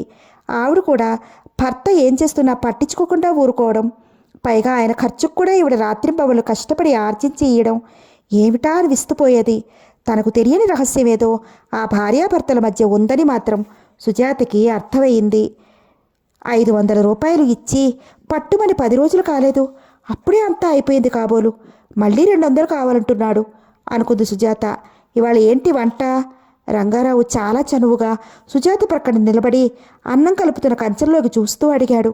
ఆయన అంత చనువుగా అడగటం, అంత చేరువుగా వచ్చి నిల్చోవడం చూసి పిడియంతో ముడుచుకుపోయింది సుజాత. ఆయన అడిగిన ప్రశ్నలకి తల వంచుకునే సమాధానం చెప్పింది. ఇంకా ఆ గదిలోనే తచ్చాడుతూ, పిల్లలకా క్యారియర్ అని అడిగాడు మళ్ళీ. ఏదో ఒకటి కల్పించుకుని మాట్లాడుతున్నాడన్న ఆయన ధోరణి అర్థమైంది సుజాతకి. వంటిట్లో ఆయన అలా తనతో తిరుగుతూ మాట్లాడటం ఎవరన్నా చూస్తే ఏం బాగుంటుంది? ఇదేమిటి ఎన్నడూ లేనిది ఇలా తనతో మాట్లాడుతున్నారు? వెంటనే వెళ్ళిపోతే బాగుండును అనుకుంటోంది సుజాత. కాసిన మంచినీళ్ళు ఇస్తావు మళ్ళీ అడిగాడు ఆయన. సుజాత చప్పున ఫ్రిడ్జ్లో నుంచి నీళ్లు తీసి అందించింది. గ్లాస్ అందుకుంటూ సుజాత చేతి వేళ్ళను తాకించాలనే తాకించాడో లేక యథాలోపంగా తగిలాయో కానీ ఆ చర్యకి గ్లాస్ అందుకుంటూ తన కళ్ళల్లోకి అదోలా నవ్వుతూ చూసిన ఆ చూపుకి భయంతో వణికింది సుజాత. ఆ పరిస్థితి నుంచి ఎలా తప్పుకోవాలో అర్థం కాలేదు. అదే సమయంలో దైవికంగా అమ్మాయి సుజాత అంటూ సరస్వతమ్మ పిలవడంతో ఆమె ఆ అదురు దొరికిందే చాలన్నట్టు గదిలో నుంచి చప్పున బయటికి వెళ్ళిపోయింది. రంగారావు ఆమె వంకే పట్టి పట్టి చూస్తూ మేడ మీదకి వెళ్ళిపోయాడు. గదిలోకి వచ్చిన సుజాత వంక అదోలా చూస్తూ, వంటిట్లో ఎవరితో మాట్లాడుతున్నావు అని అడిగింది సరస్వతమ్మ. ఆవిడ ముఖంలో కనపడ్డ భావానికి సుజాత మొహం ఎర్రబడింది. ఆవిడ చూపులను తప్పించుకుని రవి నాన్నగారు అంది కాస్త తొత్తురుపాటుతో. ఆవిడ మొహం చిట్లించి, ఏమంటున్నాడు అంది. డబ్బు కావాలంట, డాక్టర్ గారు రాగానే అడిగి తీసుకొచ్చి ఇయ్యమన్నారు అంది. ఎంత? 200. దాన్నిలా పీడించి పీల్చి పిప్పి చేస్తున్నాడు డబ్బు అంటూ. ఆవిడ తనలో తాను అనుకున్నట్టుగా గొణుక్కుంది. మీరేం అనుకోకపోతే ఒక మాట, డాక్టర్ గారు ఎందుకు ఇస్తారు డబ్బు? ఆవిడ ఇయ్యకుండా ఉంటే ఆయన ఎలా ఖర్చు పెడతారు? ధైర్యంగా అడిగింది సుజాత. ఈయకేం చేస్తుంది? ఇయ్యకపోతే ఊరు నిండా ఎక్కడ పడితే అక్కడ అప్పులు చేస్తారు, అవన్నీ మళ్ళీ ఇదేగా తీర్చుకోవాలి. సుజాత ఆశ్చర్యంగా చూసింది. నిజంగానా? అసలు ఆయన ఇలా ఎందుకు చేస్తారు? ఆశ్చర్యంగా కుతూహలం ఆపుకోలేక అడిగింది సుజాత. ఎందుకా?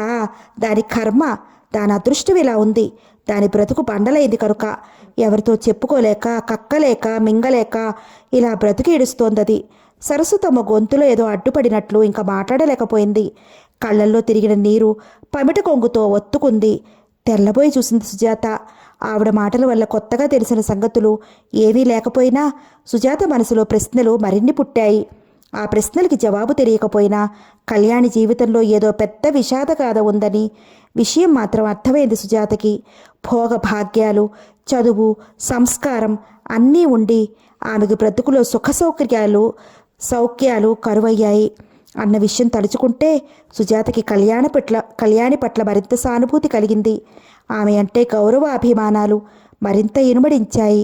కళ్యాణి మధ్యాహ్నం భోజనం చేస్తుండగా నెమ్మదిగా సుజాత రంగారావు డబ్బు అడిగిన మాట చెప్పింది. అన్నం తింటున్న కళ్యాణి ముఖం ఒక్క క్షణం నల్లబడింది. చిన్న నిట్టూర్పు వదిలింది. అప్పుడే 500 అయిపోయాయన్నమాట అని మాత్రం అంది. భోజనం చేసిన కళ్యాణి విసురుగా 200 తెచ్చి సుజాతకి ఇస్తూ ఆయన గారికి ఇయ్యి అంది.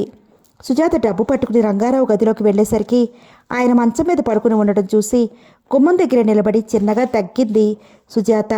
రంగారావు కళ్ళు విప్పి ప్రసన్నంగా సుజాత వంక చూసి, రారా, నీకోసమే చూస్తున్నాను, డబ్బు తెచ్చావా అన్నాడు. సుజాత చెయ్యి చాపి నోట్లో ఆయన మంచం మీద పెట్టి వెనుదిరిగింది. సుజాత, ఇదిగో చూడు మాట. అరే, వెళ్ళిపోతావే? మీ అమ్మగారు ఏమంతి డబ్బు అడిగితే? అదో రకంగా నవ్వుతూ అడిగిన ఆ మాట తీరు, ఆ నవ్వు వెకటానిపిచ్చి చటుక్కున మొహం త్రిప్పుకుంది సుజాత. తనతో ఈరోజు ఆయన ధోరణి వింతగానే కాక అసహ్యంగా అనిపించింది. ఏమనలేదు, అడగ్గానే ఇచ్చారు. ముక్తసరిగా జవాబిచ్చింది సుజాత వెళ్ళడానికి ఉద్యుక్తురాలవుతూ. అరే, ఏమిటా తొందర? ఉండు, వెళ్ళిపోకు అంటూ మంచం మీద నుంచి లేచి వస్తున్న రంగారావుని గాభరాగా చూసింది సుజాత. అప్రయత్నంగానే 2 అడుగులు వేసింది గుమ్మం వైపు. అలా నిల్చోకపోతే ఆ కుర్చీలో కూర్చోకూడదు? ఇప్పుడేం పని లేదుగా. అన్నట్లు నీకు పేకాట్ వచ్చా? మనిద్దరం ఆడుకుందాం, కాసేపు కూర్చో అంటూ దారి కట్టొచ్చాడు. సుజాత కాళ్ళల్లో వణుక ఆరంభించింది. ఆయన మాటల ధోరణికి గొంతు తడారినట్లు అనిపించి పితుకు పితుకుమని చూసింది. నాకు పేకాట రాదు, అసలు రాదు, వస్తా, డాక్టర్ గారు పిలుస్తారు అంటూ 2 మాటలని గదిలో నుంచి బయటపడింది. గదిలో నుంచి క్రింద మెట్లు వచ్చేదాకా సుజాత ప్రాణం కుదుటపడలేదు. ఆ చూపు ఏమిటి, ఆ మాటల ధోరణి ఏమిటి? త్రాగినట్టున్నారు అనుకుంది సుజాత. ఓ మధ్యాహ్నం 3 గంటలకి మంచి నిద్రలో ఉన్న కళ్యాణికి హఠాత్తుగా మెలకు వచ్చింది. తనకి హఠాత్తుగా మెలకు తెప్పించిందేమిటో నిద్రమత్తులో ఉన్న కళ్యాణికి స్ఫురించలేదు. బద్ధకంగా మత్తుగా పడుకున్న కళ్యాణికి పక్క గదిలోని సుజాత గొంతు వినిపించగానే మత్తు వదిలిపోయింది ఒక్కసారిగా. సుజాత గొంతుతో కలిపి భర్త గొంతు వినిపించగానే ఒక్కసారిగా మంచం మీద నుంచి లేచి కూర్చుంది. ఏదో అనుమానం తోచి చటుక్కున లేచి వరండా మీద ఉన్న గదితో తలుపు దగ్గరికి వెళ్ళింది. ఈలోగా సుజాత గొంతు కెవ్వుమంది. వదలండి, వదలండి, దయచేసి తలుపులు తెరవండి. ఇదేమిటి? ప్లీజ్, మీకు నమస్కారం పెడతాను, తలుపు తెరవండి అంటోంది. రంగారావు, ష్, అరుస్తావెందుకు? ఇప్పుడెవరు రారిటు, నీకేం పర్వాలేదు రా అంటున్నాడు గొంతు తగ్గించి. కళ్యాణికి సంగతి వెంటనే అర్థమైంది. తలుపులు దబదబా బాధింది. సుజాత, తలుపు తెరు అంది. వీల్లేదు, తలుపు తీయడానికి వీల్లేదు కఠినంగా పలికింది రంగారావు గొంతు. డాక్టర్ గారు, ఏడుపు గొంతుతో పిలిచింది సుజాత. నేను నేను నన్ను నన్ను అంటూ ఇంకేమీ చెప్పలేకపోయింది. లోపల సుజాత స్థితి అర్థమైంది కళ్యాణికి. ఏం చేయాలో తోచక నిస్సహాయంగా ఒక క్షణం నిలబడిపోయింది. కిటికీ వైపు పరిగెత్తింది. కిటికీ మూసుంది. ఏమండి, తలుపులు తెరుస్తారా లేదా? వెంటనే తెరవండి, తలుపులు బాదుతున్నట్టుగా గట్టిగా అరిచింది కళ్యాణి. రంగారావు, పో అవతలికి, తీయను భీకరంగా అన్నాడు.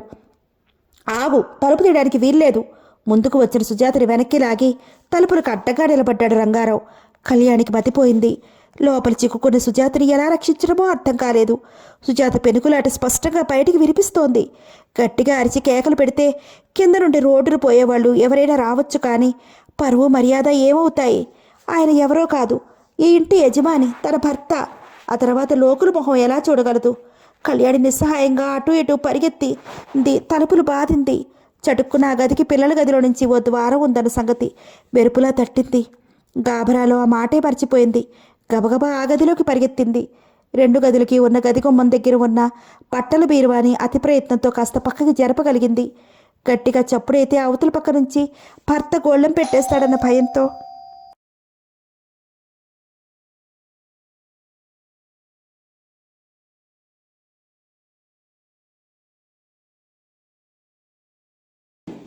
వీలైనంత నెమ్మదిగా గడియ తీసింది.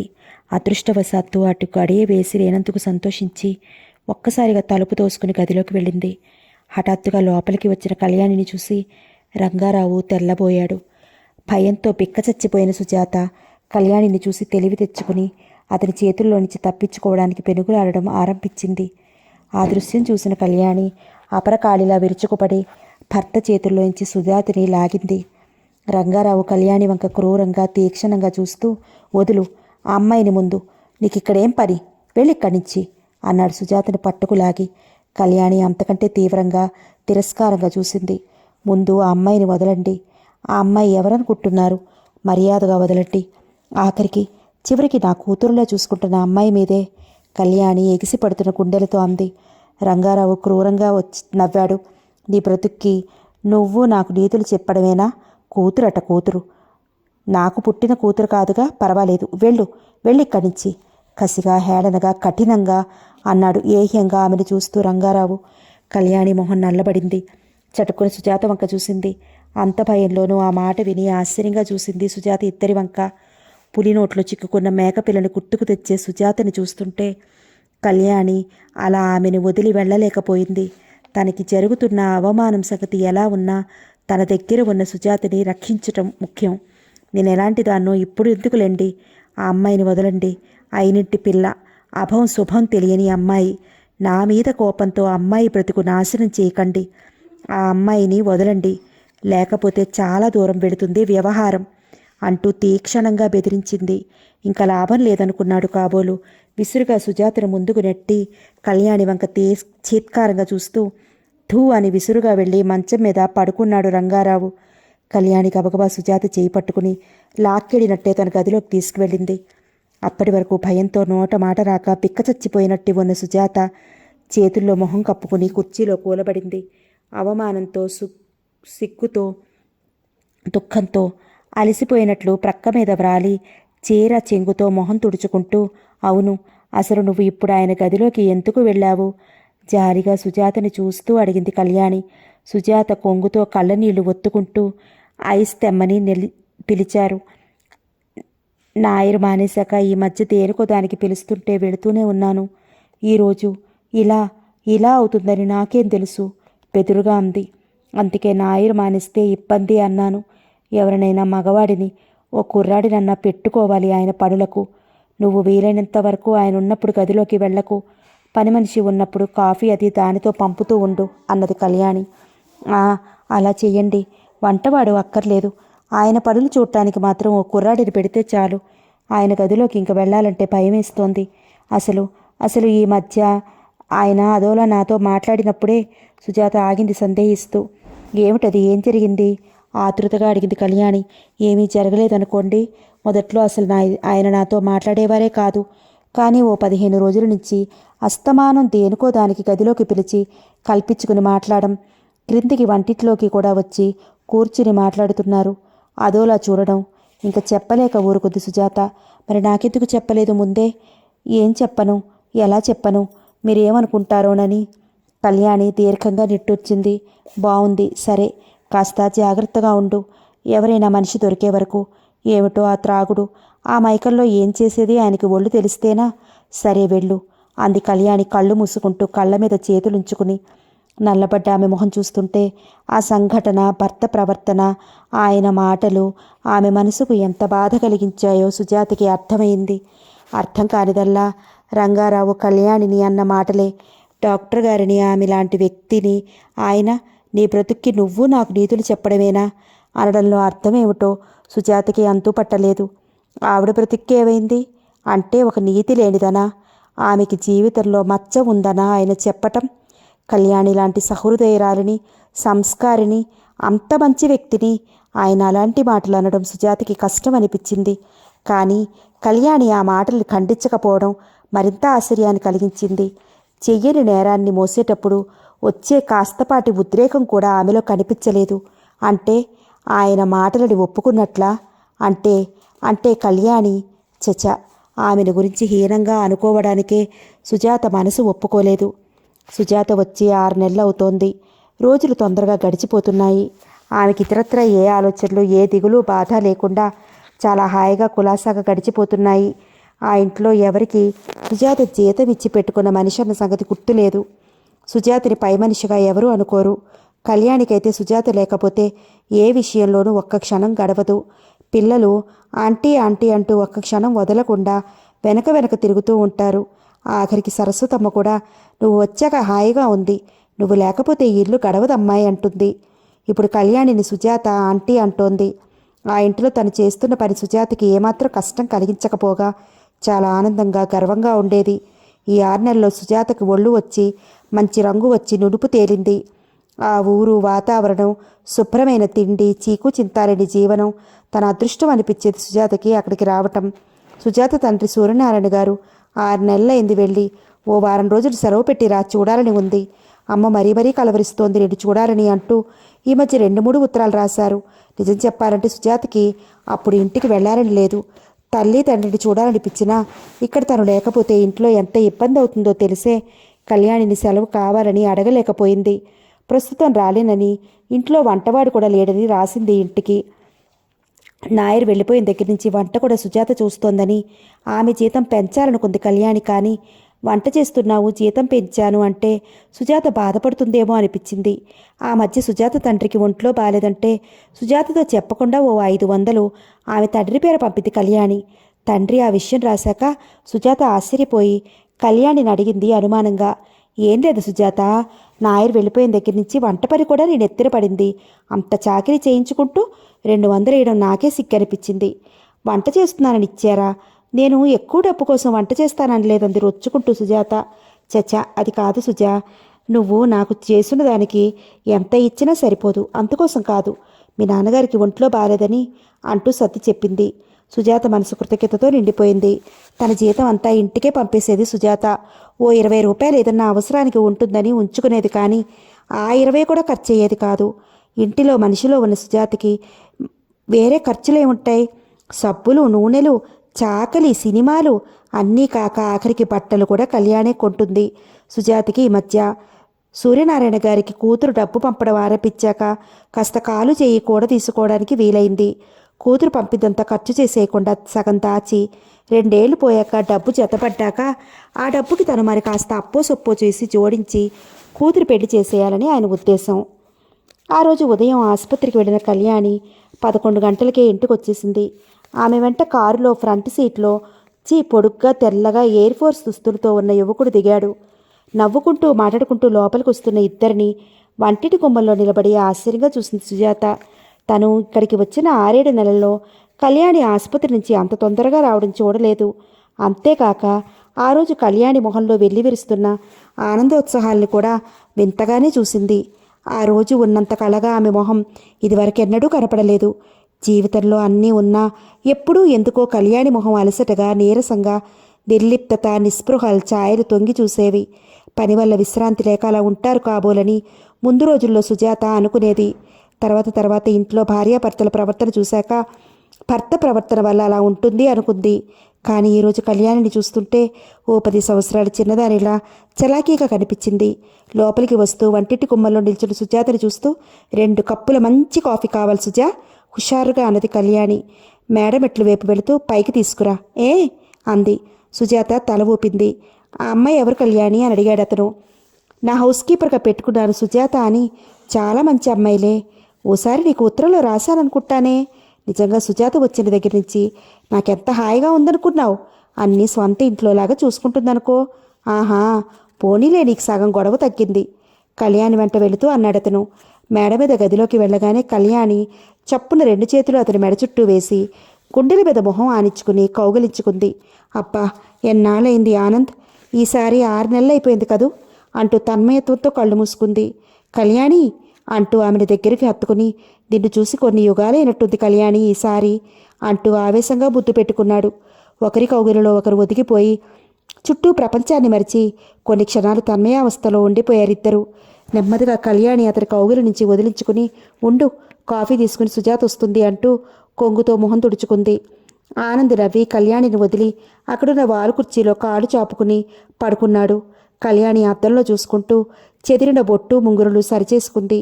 అద్దంలోని కళ్యాణి ప్రతిబింబాన్ని ఆప్యాయత, అనురాగం నిండిన కళ్ళతో తదేకంగా చూడసాగాడు ఆనంద్. ఏమిటి అలా చూస్తున్నావు, తినేసేటట్టు? కళ్యాణి చిరుకోపం నటించింది. ఏం లేదు, ఎన్నిసార్లు చూసినా ప్రతిసారి నీలో ఏదో క్రొత్తదనం కనిపిస్తూ ఉంటుంది. రోజు రోజుకి నీ అందం ఎక్కువవుతోంది కళ్యాణి, చూస్తుంటే మతిపోతోంది అంటూ కుర్చీలో నుంచి లేవబోయాడు. కళ్యాణి చిలిపిగా అతన్ని వెనక్కి నెట్టి, చాలే తొందర, పిచ్చి వేషాలు మాను, అదుగో సుజాత. సుజాత కాఫీ పట్టుకుని గదిలోకి వచ్చింది. ఆమె చేతిలో నుంచి కప్పు అందుకుని ఆనంద్కి ఒకటిచ్చి తానొకటి తీసుకుంది. సుజాత, ఇవాళ వంట బ్రహ్మాండంగా వండాలి తెలుసా? ఆనంద్కి బెండకాయ కూర ఇష్టం, అది వండు. బెండకాయలు ఉన్నాయా? కొబ్బరికాయ పచ్చడి చేయి, ఆనంద్కి ఇష్టం చెప్పుకుపోతోంది కళ్యాణి. అరే, ఎందుకు మళ్ళీ ఆ అమ్మాయిని ఇప్పుడు ఇబ్బంది పెడుతున్నావు? వంట అయిపోయింది కాబోలు. ఆనంద్ అభ్యంతరం చెప్పబోయాడు. పర్వాలేదు, సుజాత ఏమీ అనుకోదు, ఆ మాత్రం నా కోసం కష్టపడగలదు. మరేం చేయను, ఎప్పుడు వచ్చినా మబ్బులేని వర్షంలా ఓ మెరుపులా కబురు లేకుండా వస్తావు. నీకున్న 2 పూటలు, నువ్వున్న 2 పూటలు నీకు ఇష్టమైనవి పెట్టకపోతే నాకేమీ తృప్తిగా ఉండదు. సుజా, ప్లీజ్ ఏమనుకోవు కదూ అంది కళ్యాణి. సుజాత, పర్వాలేదు, దానికే ఉంది, రోజు చెయ్యనుగా అంది చిన్నగా నవ్వి. ఖాళీ కప్పులు తీసుకుని సుజాత గదిలో నుంచి వెళ్ళిపోయింది. వచ్చిన అతను ఎవరో తనకి పరిచయం చేస్తుందని ఆశించిన సుజాతకి కాస్త నిరాశ కలిగింది.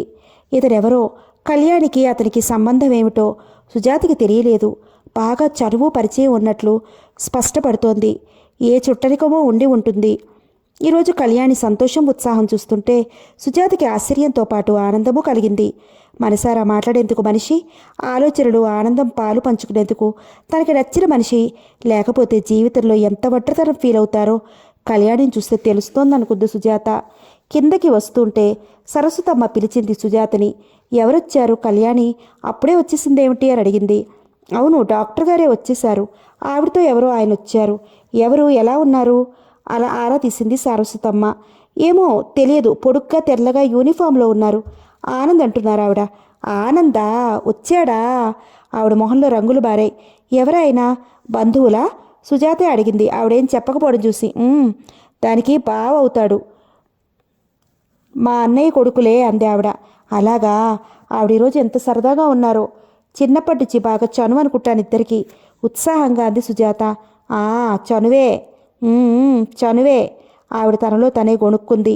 దానికి ఇక ఒళ్ళుపై తెలియదు వాడొస్తే మళ్ళీ ఏం గొడవలు వస్తాయో కొంప మీదకి. ఆవిడ తనలో తాను అనుకునే మాటలు సుజాత చెవిని కొన్ని పడ్డాయి. ఆశ్చర్యంగా చూసింది. ఏమీ అడగలేక మానలేక చాలా పని ఉండడం చేత అక్కడి నుంచి వంట ఇంట్లోకి వెళ్ళిపోయింది. సరస్వతమ్మ గొణుక్కుంటూ పడుకుంది.